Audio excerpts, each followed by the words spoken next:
ಅಷ್ಟಿಂದಕ್ಕಿಡಬೇಡಿ, ಇಲ್ಲೆಲ್ಲ ನಿಟ್ರೆ ಬರ್ತದೆ. ಶ್ರೀ ಗುರುಭ್ಯೋ ನಮಃ. ಹರಿ ಓಂ.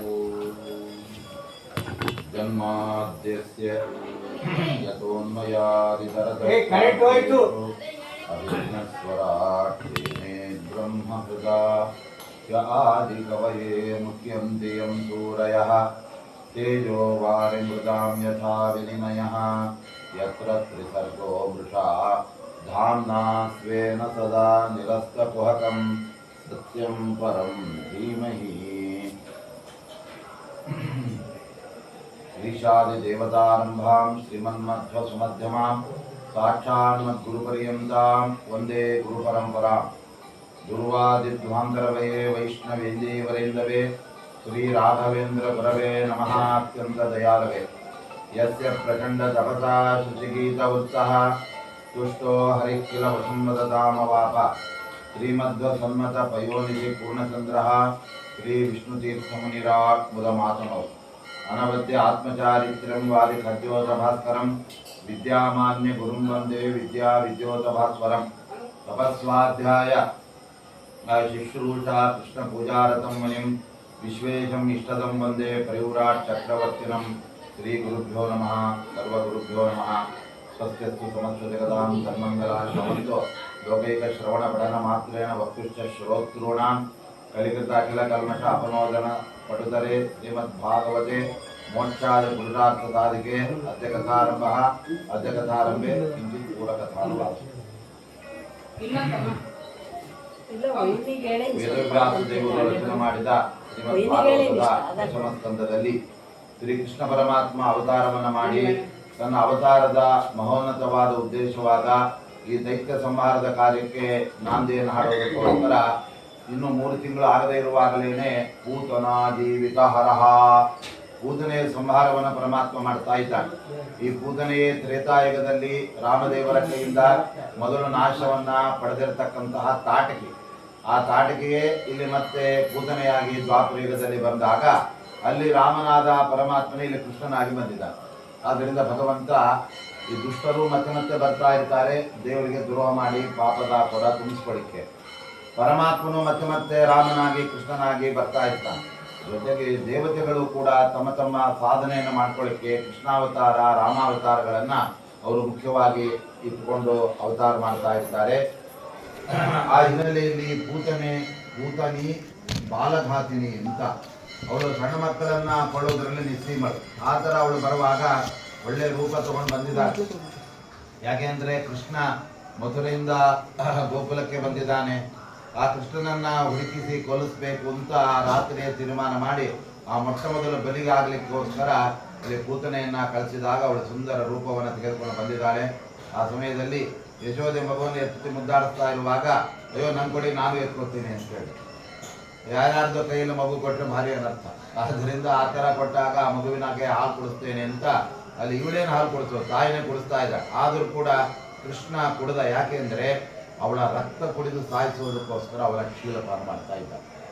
ಪರಮಾತ್ಮನಿಗೆ ಏನು ಕೊಟ್ಟರು ತಗೊಳ್ತಾನೆ, ಆದರೆ ನಾವು ಏನು ಕೊಟ್ಟಿದ್ದೇವೆ ಅದೇ ನಿಮಗೆ ರಿಟರ್ನ್ ಬಂದ್ಬಿಡುತ್ತೆ. ಭಗವಂತ ನನ್ನ ಹತ್ರ ಅವ್ರು ಇಟ್ಕೊಳ್ಳಲ್ಲ, ಅವನು ವಾಪಸ್ ಕೊಟ್ಬಿಡ್ತಾನೆ.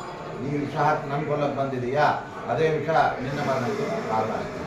ಹೀಗೆ ಆ ಪೂಜನೆಯ ಸಂಹಾರವನ್ನು ಪರಮಾತ್ಮ ಮಾಡಿದಾಗ ಅವಳು ಸಾಯುವಾಗ ದೊಡ್ಡ ದೇಹದಿಂದ ಮೃತಳಾಗಿದ್ದಾಳೆ. ಆ ದೇಹವನ್ನ 1 ತಿಂಗಳವರೆಗೆ ಕೂಡ ಕೊಡಲಿ ತೆಗೆದುಕೊಂಡು ಕಡಿದು ಊರ ಹೊರಗೆ ಹಾಕ್ತಾ ಇದ್ದಾರೆ. ಅಂದ್ರೆ ಅಂಥ ದೊಡ್ಡ ರಾಕ್ಷಸ ದೇಹ ಪರಮಾತ್ಮ. ದೇವರು ಅಂದ್ಕೊಂಡ ನನ್ನ ಪರಾಕ್ರಮಕ್ಕೆ ಮೊದಲು ಸ್ತ್ರೀ ಬಲಿನೇ ಆಗ್ಬೇಕಾಯ್ತಲ್ಲ ಅಂತ. ಆದ್ರೆ ಏನ್ ಮಾಡ್ಲಿಕ್ಕಾಗಲ್ಲ. ಅವಳು ಪಾಪಿ ಆದ್ದರಿಂದ ಸ್ತ್ರೀ ಆದರೇನು ಅಥವಾ ಪುರುಷ ಆದರೇನು.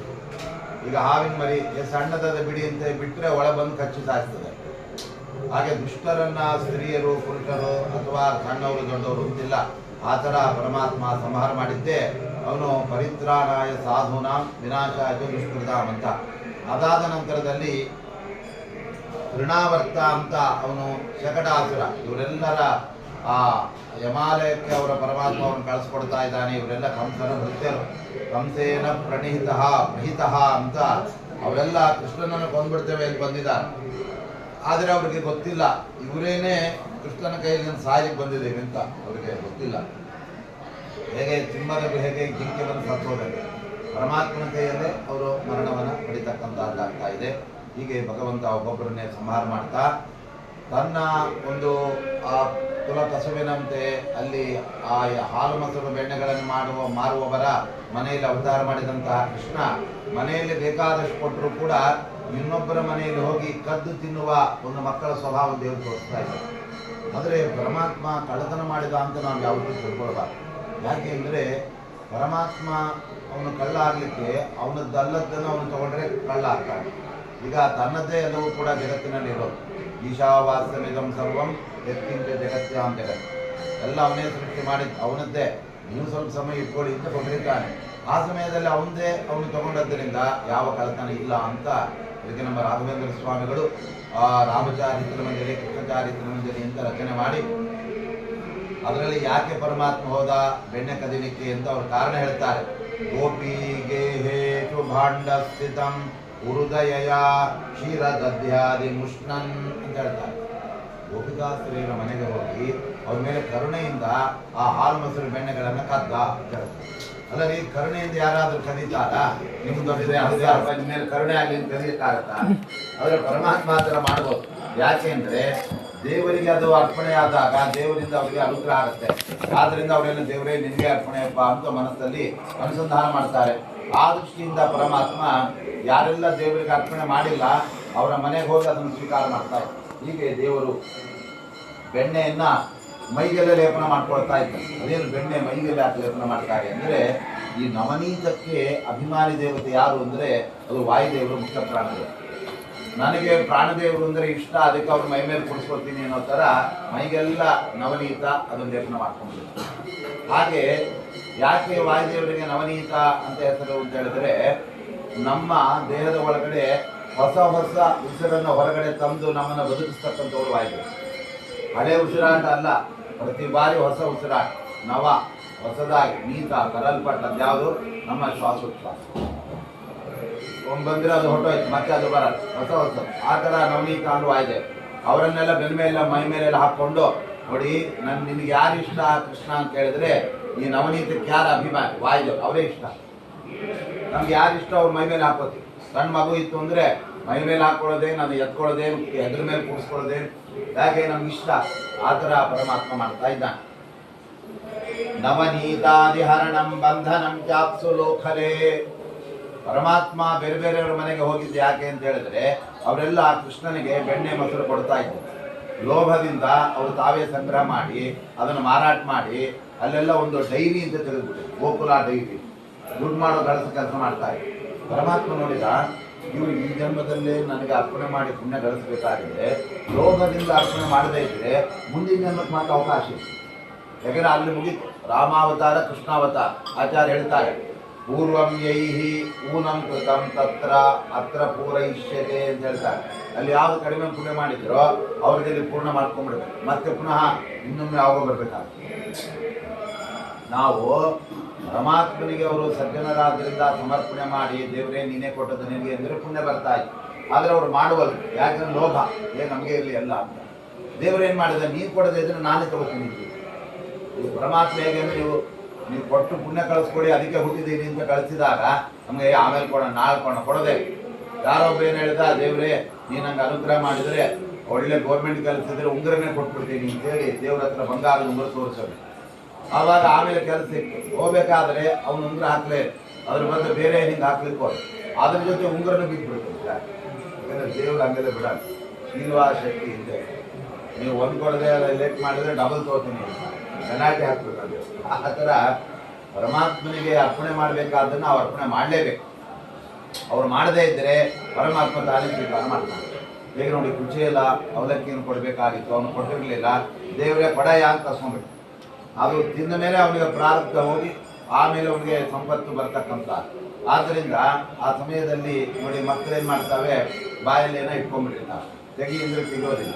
ಅವಾಗ ತಾಯಂದರು ಏನು ಮಾಡ್ತಾರೆ, ಬಾಯಲ್ಲಿ ಬೆರಳಾಗಿ ತೆಗೆದು ಹೊರಗೆ, ಯಾಕೆ ಅದು ಹಿತ ಅದು ತೆಗೆಯೋದಿಲ್ಲ ಮಗು. ಹಾಗೆ ಆ ಥರ ಆ ಪರಮಾತ್ಮ ಹಾಲು ಮೊಸರು ಬೆಣ್ಣೆಗಳನ್ನು ಕದ್ದದ್ದೇನಿದೆಯಲ್ಲ, ಅವನು ಕದ್ದ ಈ ಹಿನ್ನೆಲೆಯಲ್ಲಿ ಅಂತ ನಾವು ತಿಳ್ಕೊಂಡು ಅವನು ಉಪಾಸನೆ ಮಾಡಿದರೆ ನಮ್ಮ ಪಾಪವನ್ನು ಪರಿಹಾರ ಮಾಡ್ತಾನೆ ಪರಮಾತ್ಮ. ಬೇರೆಯವರೆಲ್ಲ ನೋಡಿ ಕೃಷ್ಣ ಕದ್ದ ಅಂತ ಅಷ್ಟು ಹೇಳಿದ್ರೆ ಪಾಪ ಹೋಗಲ್ಲ. ಮತ್ತೇನು, ನಮ್ಮ ಪಾಪವನ್ನು ಕದೀಲಿಕ್ಕೋಸ್ಕರ ಬೆಣ್ಣೆ ಕದ್ದ ಅಂತ ಅನುಸಂಧಾನ ಮಾಡ್ತಾರೆ. ಆವಾಗ ದೇವರು ನಮ್ಮ ಪಾಪ ಪರಿಹಾರ ಮಾಡ್ತಾರೆ. ಹಾಗೆ ನಮ್ಮ ದಾಸರಾಜರು ಹೇಳ್ತಾರೆ,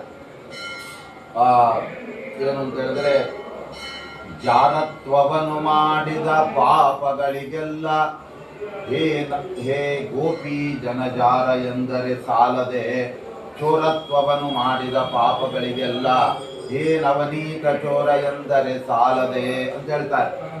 ಅಂದ್ರೆ ನಾವು ಯಾವುದೇ ಚೌರ್ಯ ಕದ್ದು ಬಿಟ್ಟು ಒಂದು ಪಾಪ ಮಾಡಿದ್ರೆ ಪರಮಾತ್ಮನನ್ನ ನವನೀತ ಚೋರ ಅಂತ ಹೇಳಿಬಿಟ್ರೆ ನಮ್ಮ ಕಳ್ಳತನದ ಪಾಪ ಕಳಿತಾನೆ. ಯಾಕೆ ಅಂತ ಹೇಳಿದ್ರೆ ಅವನ ಕಳ್ಳನ ಅಲ್ಲವೇ ಇಲ್ಲ ಅಂಥೇಳಿ ಅನುಸಂಧಾನ ಮಾಡಿ ಕಳ್ಳ ಅಂತ ಹೇಳಿ. ಈಗ ದೇವರನ್ನ ಅವನು ಹುಟ್ಟೇ ಇಲ್ಲದೆ ಇರುವ ಪರಮಾತ್ಮ ಹುಡ್ತಾನೆ ಅಂತ ಹೇಳ್ಕೊಂಡಾಗ ನಮ್ಗೆ ಪುಣ್ಯ ಬರುತ್ತೆ. ಅದು ಬಿಟ್ಬಿಟ್ಟು ಅವನು ಹುಟ್ಟಿದ ಬಿಡಿ ನಮ್ಮ ಥರ ಆದರೆ ಪಾಪನೇ ಬರುತ್ತೆ. ಯಾಕೆಂದ್ರೆ ಪರಮಾತ್ಮನಿಗೆ ಹುಟ್ಟಿಲ್ಲ. ಆ ಥರ ದೇವರನ್ನು ಹೇಳಬೇಕು. ಅದೇ ಥರ ಜಾರತ್ವವನ್ನು ಮಾಡಿದ ಪಾಪಗಳಿಗೆ ನಾವೇನಾದರೂ ತಪ್ಪುಗಳನ್ನು ಮಾಡಿದ್ರೆ ನೀನು ಗೋಪಿ ಜನಜಾರ ಅಂತ ಪರಮಾತ್ಮನನ್ನು ಕರೆದರೆ ದೇವರು ಏನು ಮಾಡ್ತಾನಂತೆ, ನಮ್ಮ ಪಾಪಗಳನ್ನು ಕಳೆದು. ಅದಕ್ಕೆ ವಾದಿರಾಜ ಸ್ವಾಮಿಗಳು ಹೇಳ್ತಾರೆ, ಯಾರಾದರೂ ಕೃಷ್ಣನನ್ನ ನೀನು ಗೋಪಿ ಜನ ಜಾರ ನವನೀತ ಚೋರ ಅಂದ್ಕೊಳ್ಳೆ ಅವರನ್ನ ಬಾಯಿ ಮುಚ್ಚಿಸಿ ನಿಮ್ಗೆ ಪುಣ್ಯ ಕೊಡ್ತೇನೆ ಪಾಪ ಕಳಿತೇನೆ ಸುಮ್ಮನೆ ಹೊರಟೋಗಿಂತ. ಯಾಕೆ ಅಂತ ಹೇಳಿದ್ರೆ ಪರಮಾತ್ಮನಿಗೆ ತನ್ನ ನಾಮಸ್ಮರಣೆ ಮಾಡಿದವರ ಪಾಪವನ್ನು ಕಲಿಯುವುದು ಅವನ ಅವತಾರದಲ್ಲಿ ಒಂದು ದೊಡ್ಡ ಮೂಲಭೂತವಾದ ಸ್ವಭಾವ ಆಗ್ತದೆ. ಅದಕ್ಕೆ ಮಧ್ವಾಚಾರ್ಯ ಕೃಷ್ಣಾಮೃತ ಮಹಾನದವರಲ್ಲಿ ಹೇಳ್ತಾರೆ, ನಾರಾಯಣ ಅಂತ ಒಬ್ಬ ದೊಡ್ಡ ಕಳ್ಳ ಇದ್ದಾನೆ, ಅವನು ನಮ್ಮ ಎಲ್ಲ ಗಳಿಸಿದ ಪಾಪವನ್ನು ಕಳಿತಾನೆ. ಆದರೆ ನೀವು ಒಂದ್ಸರಿ ಅವನ ಬಾಯಿಗೆ ಅವನು ಸ್ಮರಣೆ ಮಾಡಬೇಕಷ್ಟೆ. ಯಾಕೆ ಅಂತ ಹೇಳಿದ್ರೆ ಒಬ್ಬ ಕಳ್ಳ ಒಂದೆಂಬತ್ತು ಗಳಿಸಿದ್ದನ್ನು ಮಾತ್ರ ಕದಿಬೋದು. ನಮ್ಮ ಪರಮಾತ್ಮ ಅನಂತ ಜನ್ಮಾರ್ಜಿತ ಪಾಪ ರಾಶಿ, ಒಂದಲ್ಲ ಎರಡಲ್ಲ ಹಲವು ಜನ್ಮಗಳಲ್ಲಿ ನಾವು ಮಾಡಿದ ಪಾಪದ ರಾಶಿಯನ್ನ ಒಂದು ಬಾರಿ ನಾರಾಯಣ ಅಂತ ಭಕ್ತಿಯಿಂದ ಹೇಳಿಬಿಟ್ರೆ ಆ ಪಾಪವನ್ನು ಕಳಿತಾನೆ ಅಂದರೆ ಇಂಥ ಕಳ್ಳರು ಉಂಟಾಗಿರುತ್ತೆ. ಯಾಕೆ ಅಂದರೆ ನಮಗೆ ಬೇಡದ್ದನ್ನು ಕದಿಬೇಕು. ಈ ಕಳ್ಳರಲ್ಲಿ ಏನು ಮಾಡ್ತಾರೆ, ನಮಗೆ ಬೇಕಾದೇ ಕದಿತಾರೆ. ನಮ್ಮ ಬಂಗಾರ ಬೆಳ್ಳಿ ರೊಕ್ಕ ಕದಿತಾರೆ. ನಾವು ಕಟ್ಟುಪಟ್ಟು ಇಟ್ಕೊಂಡಿವಿ ಇದು ನಮಗೂ ಅದೇ ಬೇಕು ಅಂತ. ಪರಮಾತ್ಮ ಏನು ಮಾಡ್ತಾನೆ, ನಿಮಗೆ ಆ ಪಾಪ ಬಾಧಕವಾಗುತ್ತೆ, ನಮ್ಗೆ ಕೊಟ್ಬಿಡಿ, ನಾನು ತೊಗೊಂಡು ಹೋಗಿ ಅದನ್ನು ದೈತ್ಯರ ಪಾಲಿಗೆ ಕೊಡ್ತೀನಿ. ಈ ಮನೆ ಮುಂದೆ ಯಾರು ಬರಬೇಕು, ಕಸದವ್ರು ಬರಬೇಕು. ಕಸದವ್ರು ಬಂದು ಕಸ ಎತ್ಕೊಂಡೋಗಿ ದೊಡ್ಡ ಒಂದು ಕಡೆ ಹಾಕ್ತಾರೆ. ಹಂಗೆ ಪರಮಾತ್ಮ ಆ ಕೆಲಸ ಮಾಡ್ಕೊಂಡು ನಮ್ಮ ದೇಹದಲ್ಲಿ ಪಾಪಕ್ಕೆ ಕಸ ಅದು ಇದ್ದರೆ ಶುದ್ಧೀಕರಣ ಆಗಲ್ಲ, ದೇವರ ಸ್ಮರಣೆ ತಿರ್ಗಾ ಪೂಜೆ ಮಾಡೋಕ್ಕಾಗಲ್ಲ. ಅದಕ್ಕೆ ಪರಮಾತ್ಮ ಏನು ಮಾಡ್ತಾನೆ, ನಾನೇ ನಿಮ್ಮ ಕಲ್ಮಶ ಆ ಪಾಪ ಕಳೀಲಿಕ್ಕೆ ಬಂದಿದ್ದೇನೆ, ಆದ್ದರಿಂದ ನನಗೆ ಕಸ ಕೊಟ್ಬಿಡಿ ಅಂತ. ಆದ್ದರಿಂದ ಕಸ ತಗೊಂಡು ಅವರಿಗೆ ರೊಕ್ಕ ಕೊಡ್ತೇವೆ.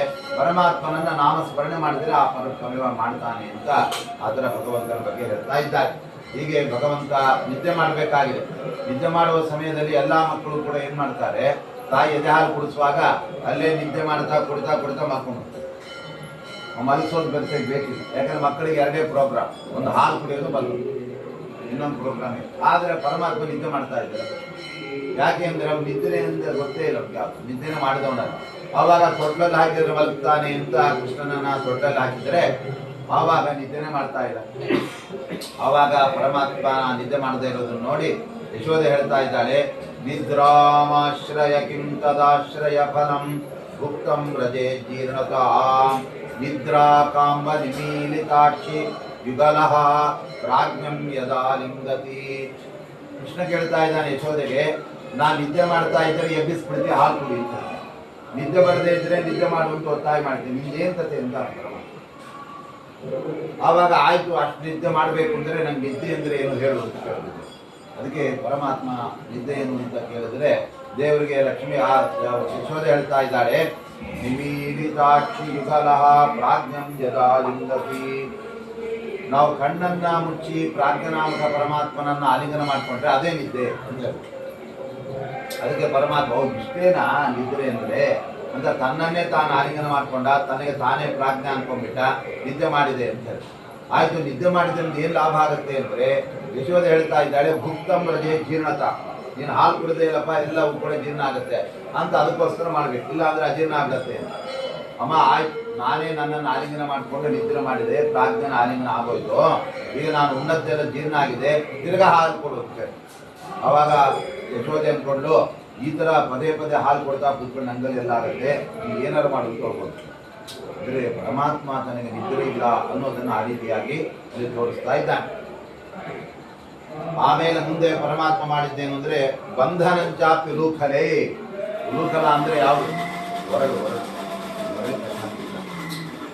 ಹೊರಳು ಅಂದರೆ ಇವತ್ತು ನಮ್ಮಲ್ಲೆಲ್ಲ ನೆಲದಲ್ಲಿ ಹೊರಳು ಇರೋದು ನಾವು ನೋಡ್ತೀವಿ. ಈ ಮಿಕ್ಸಿ ಬಂದು ಅವು ಹೋಗ್ಬಿಟ್ಟಾಗುತ್ತೆ. ಯಾರು ಹೊರಳು ತಂದು ಪೂಜೆಸ್ಕೊಡ್ತಾರೆ. ಆವಾಗೆಲ್ಲ ಅಲ್ಲೆಲ್ಲ ಎತ್ತರದ ಹೊರಳು, ಮಧ್ಯದಲ್ಲಿ ನಡು ಸಣ್ಣ, ಅದು ನಿಂತ್ಕೊಂಡು ಕೊಟ್ಟೋದು ಬಿಟ್ಟೋದೆಲ್ಲ ಮಾಡೋದು. ಉತ್ತರ ಭಾರತದಲ್ಲೆಲ್ಲ ಅಂತದೇ ಇಲ್ಲ. ಆವಾಗ ಹೊರಳಿಗೆ ಒಂದು ಹಗ್ಗ ಕಟ್ಟಿ ಇನ್ನೊಂದು ಏನು ಕೃಷ್ಣ ಸೊಂಟ ಕಟ್ಟಬೇಕು ಅಂತ. ಕೃಷ್ಣ ಅದರಲ್ಲಿ ಎಲ್ಲಿ ಕಟ್ಸ್ಕೊತಾನೆ? ಯಾಕಂದ್ರೆ ಅವನು ಯಾವ ಬಂಧನ ಇತ್ತು. ಒಂದು ಬಂಧನ ತಪ್ಪ. ಯಾವುದು? ಲಕ್ಷ್ಮೀ ದೇವ ಬಾಹು ಬಂಧನ ಇತ್ತು. ಯಾಕಂದ್ರೆ ಲಕ್ಷ್ಮೀ ದೇವಿ ಬಂದು ಸ್ವಾಮಿ ಆಲಿಂಗನ ಮಾಡ್ಕೊಡ್ತೀನಿ, ನಾನು ನನ್ನ ಕೈ ಬಳಸ್ತೀನಿ, ನಾನು ಬಂಧನ ಮಾಡ್ಕೊಡ್ತೀನಿ ಎಂದು ದೇವರು ಬೇಡ ಅಂತಾರೆ. ಯಾಕೆಂದರೆ ಯಾವ ಬಂಧನ ದುಃಖಕಾರಕವೋ ಅದು ಮಾತ್ರ ಬೇಕು. ಯಾವ ಬಂಧನ ಅದು ಅಗತ್ಯವೋ ಅವಳಿಗೆ ಅಗತ್ಯ, ಪರಮಾತ್ಮನಿಗೇನಿಲ್ಲ. ಹಾಗೆ ಇಲ್ಲಿ ದೇವರನ್ನ ಬಂಧಿಸಬೇಕು ಅಂತ ಯಶೋದೆ ಅವಳು ಹಗ್ಗದಿಂದ ಕಟ್ಟಿ ಹಾಕಬೇಕು ಅಂತ ಹೋದಾಗ ದ್ವಂಗುಲಂ ನ್ಯೂನಂ ಅಭವತು. ಇನ್ನೇನು ಗಂಟೆ ಹಾಕಬೇಕು ಅನ್ನುವಾಗ 2 ಅಂಗುಲ ಕಡಿಮೆ ಆಗುತ್ತೆ. ಗಂಟೆ ಕಟ್ಟಕ್ಕಾಗುತ್ತೆ, ಆಗಿಲ್ಲ. ಅವಳೇನು ಮಾಡಿದ್ಲು? ಇನ್ನೊಂದು ಹಗ್ಗ ತರ್ತೀನಿ, ಅದನ್ನು ದೊಡ್ಡದು, ಅದು ಸಾಕ. ಮತ್ತೆ ಯದಾದತ್ತ ತದಪಿ ಭವೇತ್. ಎಲ್ಲ ಆ ಥರ ಆಗೋದು. ಅವಳು ಸುಸ್ತಾಗುತ್ತೆ. ಏನಿದು ನಂಗೆ ಕಟ್ಟಾಕಕ್ಕೆ ಆಗ್ತಾ ಇಲ್ವಾ ಅಂತ ಅವಳು ಯೋಚನೆ ಮಾಡಿ ದೇವ್ರು ಸಿಗ್ತಾ ಇದೆ. ದೇವ್ರು ಯಾಕೆ 2 ಅಂಗುಲ ಕಡಿಮೆ ಮಾಡಿ ತೋರಿಸ್ತಾ ಇದ್ದ ಅಂತ ಹೇಳಿದ್ರೆ, ಯಶೋದೆಗೆ ಪರಮಾತ್ಮನಲ್ಲಿ ಭಕ್ತಿ ಪ್ರೀತಿ ಎನ್ನುತಕ್ಕಂಥದ್ದಿದೆ, ಅದರ ಜ್ಞಾನ ಮತ್ತೆ ವಿರಕ್ತಿಗಳಿಲ್ಲ. ಪರಮಾತ್ಮ ಸರ್ವೋತ್ತಮ ಅಂತ ಜ್ಞಾನ ಇಲ್ಲ. ಆಮೇಲೆ ವೈರಾಗ್ಯ ಇಲ್ಲ. ಯಾಕೆಂದ್ರೆ ಒಮ್ಮೆ ಹಾಲು ಉಗ್ತಾ ಇರಬೇಕಾದ್ರೆ ಹಾಲು ಕುಡಿಸ್ತಾ ಇರುವಾಗ ಕೃಷ್ಣನಿಗೆ ಕೆಳಗೆ ಬಿಟ್ಟು ಹೋಗಿಲ್ಲ, ಆ ಹಾಲು ಚೆಲ್ಲೋಗ್ಬಿಡುತ್ತೆ. ಹಾಗಾದ್ರೆ ಹಾಲಿನ ಮೇಲೆ ನಿಮ್ಗೆ ಪ್ರೀತಿ ಆಗ್ತಾನೆ. ಕ್ಷೀರಸಾಗರದ ಒಡೆಯನಾದ ಪರಮಾತ್ಮ ಇದ್ರೂ ಕೂಡ ಅವನಲ್ಲಿ ಲೆಕ್ಕ ಬಿಟ್ಟಿಲ್ಲ ಅಂತ ಆಯ್ತು. ಆದ್ರಿಂದ ನಾವೆಲ್ಲ ಹಂಗೆ ಮಾಡ್ತಾ ಇದ್ವಿ. ಆದರೆ ಪರಮಾತ್ಮ ನೋಡಿ, ಪರಮಾತ್ಮನ ಕಥೆ ಕೇಳ್ತಾ ಪರಮಾತ್ಮನ ಸೇವೆ ಮಾಡ್ತಾ ಹಾಲನ್ನು ಇಟ್ಟಾಗ ಒಂದು ವೇಳೆ ಆ ಹಾಲು ಉಕ್ಕಿದರೆ ಅದರಿಂದ ಮನೆಯಲ್ಲಿ ಲಕ್ಷ್ಮಿ ಉಕ್ಕಿ ಬರ್ತಾರೆ. ನಾವೆಲ್ಲ ಹೊಸ ಮನೆಗೆ ಹಾಲು ಉಕ್ಸೋದು ಅಂತೀರ. ಯಾಕೆಂದರೆ ಹಾಲಿನಲ್ಲಿ ಲಕ್ಷ್ಮೀ ಸನ್ನಿಧಾನ. ಹಾಲು ಮನೆ ಲಕ್ಷ್ಮೀ ಸನ್ನಿಧಾನ ಇರೋಣದ್ರಿಂದ ಅದನ್ನು ಮನೆಯಲ್ಲಿ ಉಕ್ಕಿಸಿದರೆ ಲಕ್ಷ್ಮಿ ಮನೆ ತುಂಬ ಹರಡ್ತಾಳೆ ಅಂತ ಆ ಥರ ಆ ಹಾಲನ್ನು ಉಕ್ಸಕ್ಕಂತ. ಆಮೇಲೆ ಪರಮಾತ್ಮನಿಗೆ ಸೇವೆ ಮಾಡ್ತಾ ಪ್ರವಚನ ಮಾಡ್ತಾ ಕೇಳುವಾಗ ಹಾಲು ಉಕ್ಕಿಸ್ಬೇಕು. ಅದು ಬಿಟ್ಬಿಟ್ಟು TV ಸೀರಿಯಲ್ ನೋಡ್ತಾ ಹಾಲು ಉಕ್ಕಿದ್ರೆ ನಮ್ಮ ಲಕ್ಷ್ಮಿ ಬರಲ್ಲ, ಹಿಂದೋಡ್ಬಿಟ್ಟು ಹೋಗುತ್ತೆ. ಯಾಕಂದ್ರೆ ದೇವರ ಕಥೆಗೋಸ್ಕರ ನಾವು ಸಲೀನರಾದಾಗ ಹಾಲು ಚೆಲ್ತೀವಿ. ಹಾಗೆ ವೈರಾಗ್ಯ ಇಲ್ಲ ನಿನಗೆ, ನಿನ್ನಲ್ಲಿ ಜ್ಞಾನ ಇಲ್ಲ, ಭಕ್ತಿ ಮಾತ್ರ ಇದೆ. 2 ಯಾಕೆ ಕಮ್ಮಿ ಆಗಿದೆ ಅಂದರೆ ಜ್ಞಾನ ವೈರಾಗ್ಯಗಳು ನಿನಗೆ ಕೊರತೆ ಇದೆ ಅಂತ ದೇವರು ತೋರಿಸ್ಬಿಟ್ಟ. ಆಮೇಲೆ ಅವಳಿಗೆ ಸುಸ್ತಾಗಿ ಕೊನೆಗೆ ಇನ್ನೇನೇನು ಸುತೋನಮೇಯಂ ವಸುದೇವ ಸೂನು ಅಂತ ಜ್ಞಾನ ಬರ್ತದೆ. ಇವ್ನು ನನ್ನ ಮಗ ಅಲ್ಲ, ಆ ವಾಸುದೇವ ಪರಮಾತ್ಮನ ಹಿಂದೆ ಹೋದರೆ ನನಗೆ ಕಟ್ಟಿ ಹಾಕಲಿಕ್ಕೆ ಯಾವಾಗ ಆಗ್ತಾ ಇಲ್ಲ ಅಂತ ಅವಳು ತಿಳ್ಕೊಂಡು ಅಷ್ಟೊತ್ತಿಗೆ ಪರಮಾತ್ಮ ಅನ್ಕೊಂಡ. ಕೊನೆಗಾದರೂ ನಾನು ಪರಮಾತ್ಮ ಅಂತ ನಿಮಗೆ ಜ್ಞಾನ ಬಂತಲ್ಲ, ಇನ್ನು ನಾನು ನಿನ್ನ ಕೈಯಲ್ಲಿ ಸಿಗಾಕೊಳ್ಳಲ್ಲ, ಕಟ್ಟು ನೀನು ಅಂತೇಳಿ ಪರಮಾತ್ಮ ಕಟ್ಟಿಸ್ಕೊಂಡು ಆ ರೀತಿಯಾಗಿ ಕಟ್ಟಿಸ್ಕೊಂಡು ಅವನು ದಾಮೋದರ ಅಂತ ಆಗ್ತಾ ಇದ್ದ. ದಾಮ ಅಂದ್ರೆ ಹಗ್ಗ, ಅದು ಉದರ ಅಂದ್ರೆ ಹೊಟ್ಟೆ. ಪರಮಾತ್ಮನ ಹೊಟ್ಟೆಗೆ ಅದನ್ನ ಬಿಗಿದು ಬಿಟ್ಟಿದ್ದಾಳೆ ಯಶೋಧ. ಆ ಸಮಯದಲ್ಲಿ ದೇವಲೋಕದ ಬ್ರಹ್ಮದೇವರೆಲ್ಲ ಆಕಾಶದಲ್ಲಿ ನೋಡ್ಕೊಳ್ತಾ ಇದ್ದಾರೆ. ಏನಪ್ಪಾ ಇದು ಯಶೋಧೆ ಪುಣ್ಯ ಎಂತ. ತ್ರಯ್ಯಾಜೋಪನಿಷದ್ಭಿಶ್ಚ ಉಪಗೀಯಮಾನ ಮಾಹಾತ್ಮ್ಯಂ ಹರಿಂಸ ಅಮನ್ಯತಾತ್ಮಜಂ ಅಂತ ಹೇಳ್ಬಿಡ್ತಾರೆ. 3 ವೇದಗಳು, ಸಕಲ ಶಾಸ್ತ್ರಗಳು, 10 ಉಪನಿಷತ್ತುಗಳು ಯಾವ ಪರಮಾತ್ಮನನ್ನು ಪೂರ್ಣವಾಗಿ ಬಣ್ಣಿಸೋದಕ್ಕೆ ಆಗೋದಿಲ್ಲ ಅಂಥ ಪರಮಾತ್ಮನನ್ನ ತನ್ನ ಮಗ ಅಂತ ತಿಳ್ಕೊಂಡ್ಬಿಟ್ಟು ಕಟ್ಟಿ ಹಾಕ್ತಾ ಇದ್ದಾಳಲ್ಲ, ಈ ಯಶೋದೆಗೆ ಎಂಥ ಮರುಳಿದು ಅಂತ ಅನ್ಕೊಂಡ್ಬಿಟ್ಟು. ಆದರೂ ಕೂಡ ಪರಮಾತ್ಮ ನೋಡಿ ಅವಳ ಕೈಯಲ್ಲಿ ಸಿಕ್ಕಿಕೊಂಡು ಅವಳು ಹೇಳಿದಂತೆ ಕೇಳುವ ನಾಟಕ ಮಾಡ್ತಾ ಇದ್ದಾಳೆ. ಅಷ್ಟೊತ್ತಿಗೆ ಸರಿಯಾಗಿ ನಲಕೂಬರ ಮಣಿಗಿರಿಯವರು ಅಂತ ಕುಬೇರನ ಮಕ್ಕಳು, ಅವರು ದೊಡ್ಡ ಮತ್ತಿ ಜೋಡು ಮರಗಳಾಗಿ ಅಲ್ಲೇ ಇದ್ರು. ಅವರನ್ನು ಉದ್ಧಾರ ಮಾಡಿಕೋ ಪರಮಾತ್ಮ ಹೋಗ್ತಾ ಇದ್ದಾರೆ. ಅವಾಗ ಇನ್ನೂ ಕೃಷ್ಣ ಅಂಬೆಗಾಲಿಡ್ತಾ ಹೋಗ್ತಾ ಇದ್ದಾನೆ. ಆ ಒರಳನ್ನು ಎಳ್ಕೊಂಡು ಹೋಗ್ತಾ ಇದ್ದಾನೆ. ನೋಡಿದರೆ ಒರಳು ಭಾರ, ಪರಮಾತ್ಮನಿಗೆ ಭಾರ ಏನು ಅವೆಲ್ಲ ಲೆಕ್ಕ ಇದೆ.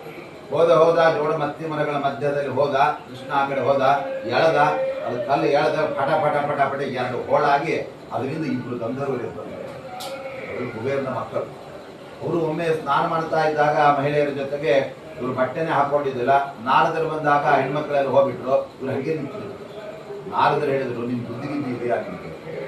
ದಿಗ್ದೇವತೆಗಳಿಗೆ ಅಪಚಾರ ಮಾಡ್ತಾ ಇದ್ದೀರಾ ಬಟ್ಟೆ ಇಲ್ಲದೆ, ನೀವು ಗಂಧರ್ವ ಯಾರು ಕುಬೇರನ ಮಕ್ಕಳಾಗಿ ಶ್ರೀಮಂತರಾದ್ರಿಂದ ಈ ಥರ ಮಾಡ್ತಾ ಇದ್ದೀರಾ, ನೀವು 2 ಮರಗಳಾಗಿ ಹುಟ್ಟಿ ಕೆಲವು ಮರಗಳಿಗೆ ಬಟ್ಟೆನೇ ಇರಲ್ಲ, ನೀವು ಹಂಗೆ ಆಗುತ್ತೆ. ಆವಾಗ ಅವ್ರು ಗಾಬರಿ ಆದ್ರು, ಪಪ್ಪಾಯ ಸ್ವಾಮಿ ಇನ್ನೊಂದು ಈ ಥರ ಮಾಡಲ್ಲ ನಾವು ಅಂತ ಹೇಳಿ. ಆಯ್ತು, ಯಾವಾಗ ಇದಕ್ಕೆ ಪರಿಹಾರ? ದ್ವಾಪರಯುಗದಲ್ಲಿ ಕೃಷ್ಣ ಪರಮಾತ್ಮ ಅವತಾರ ಮಾಡಿ ನಿಮ್ಮನ್ನು ಸೋಕಿದಾಗ ನಿಮ್ಗೆ ಇದು ಹೋಗುತ್ತೆ. ಅದೇ ರೀತಿಯಾಗಿ ಪರಮಾತ್ಮ ಅಲ್ಲಿಗೆ ಬಂದಾಗ ಅವರಿಬ್ಬರು ಕೂಡ ಮುರಿದ ಮರದಿಂದ ಮೇಲಕ್ಕೆ ಎದ್ದು ಕೈ ಮುಗಿದು ಕೇಳ್ಕೊಳ್ತಾ ಇದ್ದಾರೆ. ಅವರು ಪರಮಾತ್ಮನನ್ನು ಏನು ಸ್ತೋತ್ರ ಮಾಡ್ತಾ ಇದ್ದಾರೆ?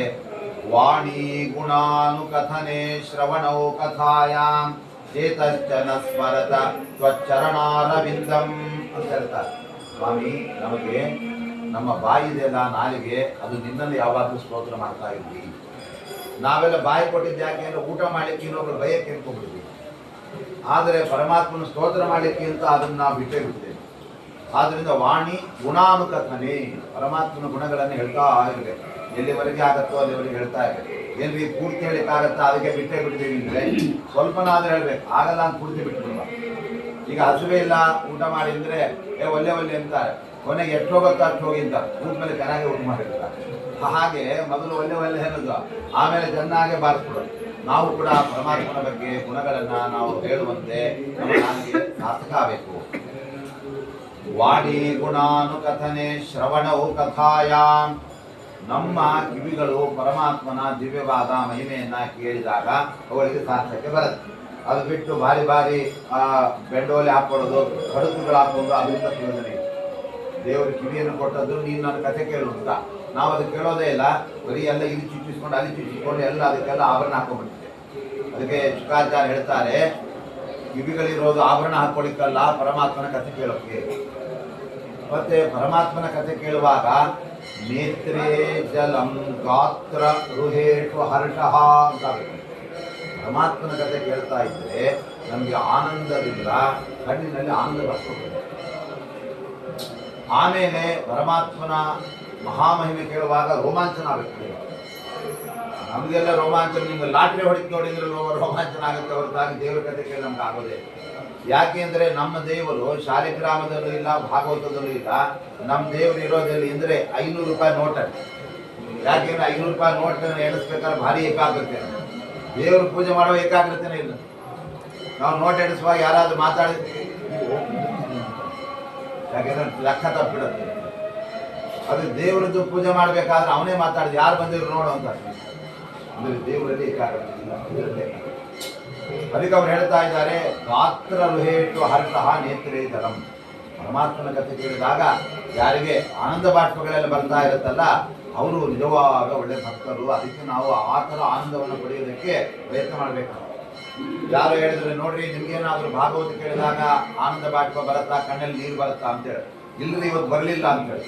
ಮಾರನೇ ದಿವಸ ಅವ್ರು ಏನು ಮಾಡಿಬಿಟ್ರು, ಬರ್ಬೇಕಾದ್ರೆ ಒಂದು ಜಂಡು ಬಾಂಬ್ ತಂದು ಕೂತ್ಕೊಂಡು ಕಣ್ಣಿಗೆ ಹಚ್ಕೊಂಡೆಲ್ಲ ಕಣ್ಣೀರು ಬರೋದು. ಹಂಗೆ ಕಣ್ಣೀರು ಬರೋದಲ್ಲ, ಅದು ಸಹಜವಾಗಿಯೇ ಪರಮಾತ್ಮನ ಕಥಾಮೃತ ಶ್ರವಣದಿಂದ ಆನಂದ ಬಾಷ್ಪಗಳು ಬರಬೇಕು ಅಂತ ಆತನು ಹೇಳ್ತಾ ಇದ್ದಾರೆ.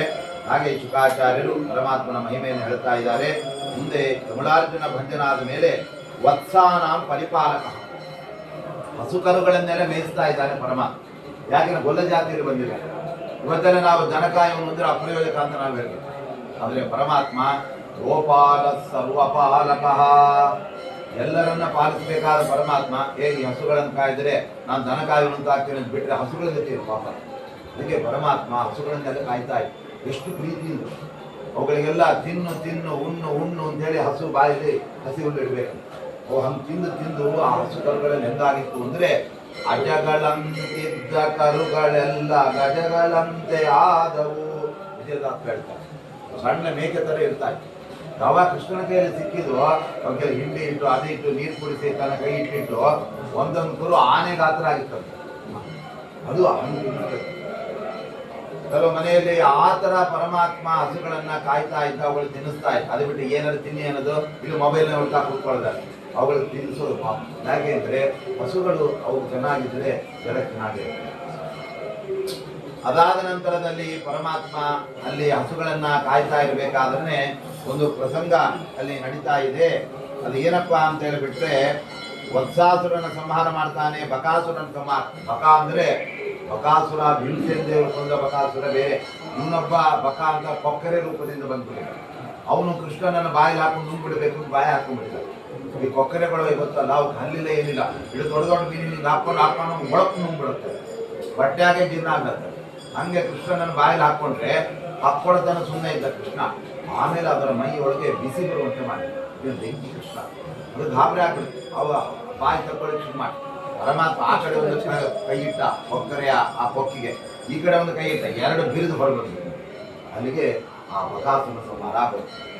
ಅದಾದ ನಂತರದಲ್ಲಿ ವತ್ಸಾಸುರ ಅಂತ ಅವನ ಸಂಹಾರ ಮಾಡಿದಾನೆ ಪರಮಾತ್ಮ. ಆಮೇಲೆ ಕಾಲಿಯ ಮರ್ದನ ಮಾಡಿದ ಪರಮಾತ್ಮ, ಕಾಲಿಯ ಸರ್ಪ. ಅಷ್ಟೊತ್ತಿಗೆ ಕೃಷ್ಣ ಪರಮಾತ್ಮ ಗೋಕುಲದಿಂದ ವೃಂದಾವನಕ್ಕೆ ಬಂದ್ಬಿಟ್ಟಿದ್ದ. ಯಾಕೆಂದ್ರೆ ಗೋಕುಲದಲ್ಲಿದ್ದಾಗ ಪರಮಾತ್ಮನಿಗೆ ಒಳ್ಳೆ ಸಮೃದ್ಧಿಯಾದ ಗಿಡಮರಗಳು, ಪೊದೆಗಳು ಅವೆಲ್ಲ ಚೆನ್ನಾಗಿತ್ತು. ಆದರೆ ಕೃಷ್ಣ ಬಂದ ಕಾಲ್ಗುಣದಿಂದ ಹಸುಗಳೆಲ್ಲ ಎಲ್ಲರಿಗೂ ಜಾಸ್ತಿ ಆಗಿ ಒಬ್ಬೊಬ್ಬರಿಗೆ 10 ಹಸು ಇದ್ರೆ ಅವ್ರಿಗೆ 100 ಹಸು ಆಗುತ್ತೆ. ಯಾಕೆಂದ್ರೆ ಕೃಷ್ಣ ಈ ಕಾಲ್ಗುಣ, ಕೆಲವರು ಕಾಲ್ಗುಣ ಇದ್ದರೆ ಮನೆ ಅಭಿವೃದ್ಧಿ ಆಗ್ಬಿಡುತ್ತೆ, ಇನ್ನು ಕೆಲವರು ಕಾಲ್ಗುಣ ಬಂದರೆ ಇದ್ದದ್ದು ಸ್ವಲ್ಪ ಬಿಡುತ್ತೆ. ಯಾರೊಬ್ರು ಅವ್ರು ಬಂದಿದ್ದರು, ನೋಡಿ ನಮ್ಮ ಮನೆಗೆ ಹಾಲಿದೆ ಕಾಯಿಸ್ಕೊಡ್ತೀವಿ ಕುಡೀರಿ ಅಂತ. ಇವ್ರು ಗಟ್ಟಿ ಹಾಲಿತ್ತು, ರುಚಿ ಇತ್ತು, ಕುಡಿದ್ರು. ಏನ್ರಿ ಎಲ್ಲಿ ಡೈರಿವ? ಇಲ್ಲ ರೀ ನಮ್ಮ ಮನೆಗೆ ಹಸು ಬರುತ್ತೆ. ಹೌದಾ, ಅಷ್ಟು ಬರುತ್ತೆ ತೋರಿಸಿ ನೋಡಿ, ಇಂಥ ದೊಡ್ಡ ಕೆಚ್ಚಿಲ್ಲ ಮರ ದಿವಸ ಹಾಲೇ ನಿಂತು ಕೆಟ್ಟ ಬಂದ. ನಮಗೆ ದೇವರ ದೃಷ್ಟಿ ಬಿದ್ದರೆ ನಮಗೆ ಒಳ್ಳೆ ಆನಂದ, ಕೆಟ್ಟವರ ದೃಷ್ಟಿ ಬಂದರೆ ಗೋವಿಂದ ಅಷ್ಟೇ. ಇಂಥ ಹಸುವನ್ನು ಹಾಲು ಕೊಡೋದೇ ಬಿಟ್ಟಿರ್ತಾರೆ. ಆದರೆ ಪರಮಾತ್ಮ ನೋಡಿ ಆ ರೀತಿಯಾಗಿ ಅವನು ಆ ಎಲ್ಲವನ್ನ ಮಾಡಿರ್ತಕ್ಕಂಥದ್ದು ಏನಪ್ಪ ಅಂದರೆ ಕಾಲಿ ಮರ್ದನ ಮಾಡಲಿಕ್ಕೋಸ್ಕರ ಅಲ್ಲಿ ವೃಂದಾವನಕ್ಕೆ ಬಂದರು. ಅಲ್ಲಿ ದೊಡ್ಡ ಮಡು, ಅಲ್ಲಿ ಕಾಲಿ ಸರ್ಪ ಇದೆ. ಅದಕ್ಕೆ ಬ್ರಹ್ಮದೇವರು ಯಾರು ಏನು ಮಾಡೋ ಹಾಗೆ ಆಚಾರ್ಯ ತಾತ್ಪರ್ಯದಲ್ಲಿ ಹೇಳ್ತಾರೆ, ತಂ ಬ್ರಹ್ಮಣೋ ವರಬಲ ದುರಗಂತ್ವದ್ಯಂ ಸರ್ವೈರವಾರ್ಯ ಬಿಟ ವೀರಮೃತೆ ಸುಪರ್ಣ. ಗರುಡ ದೇವರನ್ನು ಒಬ್ಬನನ್ನು ಬಿಟ್ಟರೆ ಆ ಕಾಲಿಯ ಸರ್ಪದ ವಿಷಯ ಯಾರಿಗೂ ಕೂಡ ಜೀವಿಸ್ಕೊಳ್ತಾರೆ. ಅದು ಮೇಲುವ ಹಕ್ಕಿಗಳೆಲ್ಲ ವಿಲ ಒದ್ದಾಡಿ ಅದ್ರ ಬಾಯಿ ಬಿಟ್ಬಿಡುತ್ತೆ. ಹಾಗೆ ಅದು ಅಲ್ಲೇ ಜಾಗ ಕಾಣ ಹೋಗಿಬಿಟ್ಟಿದೆ. ಆ ಸಮಯದಲ್ಲಿ ಏನಾಯಿತು, ಪರಮಾತ್ಮನ ಸುದ್ದಿ ಬಂತು. ನೋಡಿ, ಈ ಥರ ಕಾಲಿಯ ಸರ್ಪ ಅಲ್ಲಿದ್ದು ಎಲ್ಲ ಕರುಗಳು ಸಾಯ್ತಾ ಇದೆ, ಮತ್ತೆ ಹಕ್ಕಿಗಳು ಸಾಯ್ತಾ ಇದೆ, ಕೃಷ್ಣ ನೀವು ಬರಬೇಕು. ಪರಮಾತ್ಮ ಹೇಳಿದ, ನಾಳೆ ದಿವಸವೇ ಅಲ್ಲಿ ಕಾಲಿಯ ಸರ್ಪದ ಆಪರೇಷನ್ ಅಂತ. ಆ ಹಿಂದಿನ ದಿವಸ ಬಲರಾಮನಿಗೆ ಹೇಳಿದ, ನಾಳೆ ನಾನು 4 ಜನ ಕರ್ಕೊಂಡು ಕಾಲಿ ನಿಗ್ರಹಕ್ಕೆ ಹೋಗ್ತೇನೆ, ನೀನು ಆ ಸಮಯದಲ್ಲಿ ಮನೆಯಲ್ಲಿ ನಂದಗೋಪ ಯಶೋಧೆ ನೋಡ್ಕೊಂಡಿರ್ಬೇಕು. ಯಾಕೆಂದ್ರೆ ಅವರಲ್ಲಿ ಬಂದ್ರೆ ಖಾಲಿ ಆಗುತ್ತೆ, ಕೃಷ್ಣ ಸತ್ತೋಗ್ಬಿಡ್ತಾನೆ, ಹಂಗ ಆಗಬಾರ್ದು. ಆಮೇಲೆ ಬಲರಾಮಲ್ಲಿ ಬರಬಾರ್ದು, ಯಾಕಂದ್ರೆ ಬಲರಾಮನು ಒಬ್ಬ ಸರ್ಪ, ಅದು ಕಾಲಿಯ ಸರ್ಪ, ಇನ್ನೊಂದು ಸರ್ಪವನ್ನು ಕೊಲ್ಲುವಾಗಿ ಬೇಜಾರಾಗ್ಬಿಡುತ್ತೆ, ಅದಕ್ಕೆ ಬರಬಾರ್ದು. ನೋಡಿ, ಇದೆಲ್ಲ ಪ್ಲಾಟ್. ಆಯ್ತು ಅಂತ ಕೃಷ್ಣನಿಗೆ ಬಂದ, ಈಚಲ ಮರ ಇತ್ತು, ಅದ್ರ ಮೇಲೆ ಹತ್ತಿದ, ಅವತ್ತಂತ ಹಾಗಿಬಿಟ್ಟ. ಉತ್ತರೆಯನ್ನು ಕಟ್ಕೊಂಡಿದ್ದ. ಆ ಹಾವಿನ ಬಾಲು ಸುಳಿದಾಗ ಅದು ಚೆನ್ನಾಗಿ ಕಚ್ಚಿಬಿಟ್ಟು 2-3 ಬಾರಿ ಕಚ್ಚಿದ್ದು, ದೇವರು ಏನು ಆಗಲೇ ಇಲ್ಲ ಅವನಿಗೆಲ್ಲ. ಆ ಸಮಯದಲ್ಲಿ ಆವಾಗ ಅದು ಸುತ್ತು ಬಿಟ್ಟಿದೆ, ಬಿಗಿಯಾಗಿ ಅಲ್ಲಾಡಕ್ಕಾಗ್ತಾ ಇತ್ತು. ಪರಮಾತ್ಮ ಅದಕ್ಕಿಂತ ಚಿಕ್ಕ ರೂಪ ತಗೊಂಡು ಹುಡುಕಂತ ಜಾಗ ಮೇಲೆ ಬಂದು ಆ ಹಾವಿನ ಹೆಡೆ ಮೇಲೆ ಕಾಲಿಟ್ಟಿದೆ ಗಟ್ಟಿಯಾಗಿ. ಆವಾಗ ಹಾವಿಗೆ ಏನು ಮಾಡ್ಲಿಕ್ಕೆ ಆಗಲಿಲ್ಲ. ಪರಮಾತ್ಮ ನರ್ತನ ಮಾಡ್ಲಿಕ್ಕೆ ಶುರು ಮಾಡಿರ್ತಾರೆ. ನರ್ತನ ಮಾಡುವಾಗ ಒಂದೊಂದು ಹೆಡೆಯನ್ನು ತುಳಿದು ಅದ್ರ ಬಾಯಿಗೆ ರಕ್ತ ಬರಕ್ಕೆ ಶುರು ಆದ್ಮೇಲೆ ಆ ಹೆಡೆ ಬಿಡೋದು, ಇನ್ನೊಂದು ಹೆಡೆ ಮೇಲೆ ಕಾಲಿ.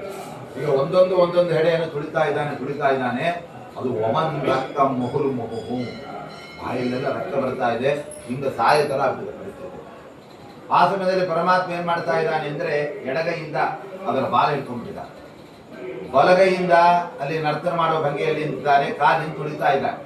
ಯಾಕೆಂದ್ರೆ ದೇವರು ಹೇಳ್ತಾ ಇದ್ದಾನೆ, ಈ ಹಾವಿನ ಹೆಡೆ ಕಚ್ಚುತ್ತೆ, ಅದು ತಪ್ಪು ಮಾಡುತ್ತೆ, ಪಾಪ ಮಾಡುತ್ತೆ, ಬಾಲ ಏನ್ ಮಾಡಲ್ಲ ಪಾಪ, ಅದಕ್ಕೆ ಎತ್ತಿ ಹಿಡಿದಿಲ್ಲ. ಅಂದ್ರೆ ಯಾರು ನಿರಪರಾಧಿಗಳೋ ಅವರನ್ನು ದೇವರು ಎತ್ತಿ ಹಿಡಿತಾರೆ ಮೇಲೆ, ಯಾರು ಅಪರಾಧಿಗಳು ಅವ್ರನ್ನ ಕಾಲ ಕೆಳಗೆ ಹಾಕಿ ತುಳಿತಾ ಇರ್ತಾರೆ. ನೋಡಿ, ನಮ್ಮ ಹನುಮಂತ ದೇವರು ಹಾಗೆ. ಎಲ್ಲಾದ್ರೂ ಹನುಮಂತ ದೇವರು ನೋಡಿದರೆ ಅವ್ರ ಕಾಲ ಕೆಳಗಡೆ ಆವಾಗ ಏನಿರುತ್ತೆ, ಬಾಲ್ ಹಾಕ್ತಿದ್ರು, ಬಾಲ್ ಹಾಕ್ತಿದ್ರು. ಯಾಕೆಂದ್ರೆ ಅವರು ಹನುಮಂತ ದೇವರು ಒಬ್ಬ ಅಕ್ಷಕುಮಾರ ಸಂಹಾರ ಮಾಡ್ತಾ ಇದ್ರು. ಯಾಕೆಂದ್ರೆ ಆ ಅಕ್ಷಕುಮಾರ ಏನಿದಾನಲ್ಲ, ಅವನು ರಾವಣನ ಮಗ. ಅವನನ್ನು ಕೊಲ್ಲಕ್ಕೂ ಹನುಮಂತ ದೇವರು ಹೋಗಿದ್ದು. ಅವನ ಕಾಲ ಕೆಳಗಡೆ ಹಾಕಿ ಅವನನ್ನು ಬೆನ್ನು ತುಳಿಸ್ತಾ ಇದ್ದಾನೆ. ಹಾಗೆ ಪರಮಾತ್ಮ ಕಾಲಿಯ ಸರ್ಪದ ಹೆಡೆ ತುಳಿದು ಅದೇನಿಂದ ಸತ್ಯ ಹೋಗ್ಬಿಡುತ್ತೆ, ಶತಾಯು ಗತಾಯ ಆಗ್ಬಿಡುತ್ತೆ. ಆ ಸಮಯದಲ್ಲಿ ಆವಾಗ ಸರ್ಪದ ಮಡದಿಯರೆಲ್ಲ ಬರ್ತಾ ಇದ್ದಾರೆ. ಅವರೆಲ್ಲ ಬಂದು ಕೃಷ್ಣನನ್ನು ಪ್ರಾರ್ಥನೆ ಮಾಡ್ತಾ ಇದ್ದಾರೆ. ಆ ಸಂದರ್ಭದಲ್ಲಿ ನೋಡಿ, ಬ್ರಹ್ಮದೇವರು, ಆ ನಂತರದಲ್ಲಿ ರುದ್ರದೇವರು, ಆಂಜನೇಯ ಸ್ವಾಮಿ ಅವರೆಲ್ಲ ಪರಮಾತ್ಮ ನರ್ತನ ಮಾಡ್ತಾ ಇರೋದನ್ನು ನೋಡಿ ಅವರೆಲ್ಲ ತಮ್ಮ ಸೇವೆ ಮಾಡಿ ಬಂದಿದ್ದಾರೆ. ಯಾಕೆ ನರ್ತನ ಮಾಡುವಾಗ ಅಲ್ಲಿ ಒಬ್ಬರು ಮೃದಂಗ ಬಾರಿಸೋರು ಬೇಕು. ಮೃದಂಗ ಬಾರಿಸೋರು ಆಗೋ ಬಿಟ್ಟ ಮೇಲೆ ಮತ್ತೆ ಅಲ್ಲಿ ಇನ್ನೊಂದೇನು ಬೇಕು ಅಂತ ಹೇಳಿದ್ರೆ ಅಲ್ಲಿ ತಾಳ ಹಾಕೋರು ಬೇಕು, ಹಾಡೋರು ಬೇಕು. ಅವರೆಲ್ಲರ ಮಧ್ಯದಲ್ಲಿ ಇವರು ಕುಣಿತಾ ಇರ್ತಾರೆ. ಆವಾಗ ಬ್ರಹ್ಮದೇವರು ಬಂದರು. ಇದನ್ನೆಲ್ಲ ವಾದಿರಾಜ ಸ್ವಾಮಿಗಳು ಋಷಿಗಳಲ್ಲಿ ಹೇಳ್ತಾರೆ. ಅನೀನದ ಪದ್ಮಭವೋ ಮೃದಂಗಂ, ನೋಡಿ ಪದ್ಮಭವ ಅಂದ್ರೆ ಚತುರ್ಮುಖ. ಜಗೌ ಹನುಮಾಂ ಜಗತಾಂ ಅಧೀಶಂ ಅದರ್ಶಯತ್ತಾಲಗತಿ ಕಪರ್ದಿ ನನರ್ಥ ಗೋಪಾಲಕ ಬಾಲ ಮೌಲಿಹಿ. ಯಾವಾಗಲೂ ಕೂಡ ನರ್ತನ ಮಾಡುವಾಗ ಹಾಡೋರು ಬಾರಿಸೋರು ಎಲ್ಲ ಇರಬೇಕಲ್ಲ. ಆ ಸಮಯದಲ್ಲಿ ಅನೀನದ ಪದ್ಮಭವಂ, ಬ್ರಹ್ಮದೇವರು ಸಪ್ತಲೋಕದಿಂದ ಬರುವಾಗ ಒಳ್ಳೆ ಒಂದು ಮೃದಂಗ ತಗೊಂಡ್ಬಂದಿದ್ದಾರೆ. ಅಲ್ಲಿ ಕೂತ್ಕೊಂಡು ಘಡ ಘಡ ಹೊಡಿತಾ ಇದ್ದಾರೆ, ಮೃದಂಗ ಬಾರಿಸ್ತಾ ಇದ್ದಾರೆ. ಹನುಮಂತ ದೇವರು ಒಳ್ಳೆ ಗಾನ ಮಾಡ್ತಕ್ಕಂಥವ್ರು, ಆದ್ರಿಂದ ಅವ್ರು ಹಾಡು ಆಡ್ತಾ ಇದ್ದಾರೆ ದೇವ್ರ ಮೇಲೆ. ಆವಾಗ ರುದ್ರದೇವರು ನಟರಾಜ, ಅವ್ರು ನಾಟ್ಯ ಮಾಡುವಲ್ಲಿ ತಾಳ ಹಾಕೋರು ನಿಲ್ಸಿದ್ರು. ಅವ್ರು ಥಾ ತೈ ತಕ ತೈ ತಕ ತಕ ಅಂತೇಳಿ ಅವರು ನಾಟ್ಯದ ತಾಳ ಹಾಕ್ತಾ ಇದ್ದಾರೆ. ಅವರೆಲ್ಲರ ಮಧ್ಯದಲ್ಲಿ ಪರಮಾತ್ಮ ಏನ್ ಮಾಡ್ತಾ ಇದ್ದಾನೆ ಅಂದ್ರೆ ನರ್ತನ ಮಾಡ್ತಾ ಇದ್ದಾನೆ.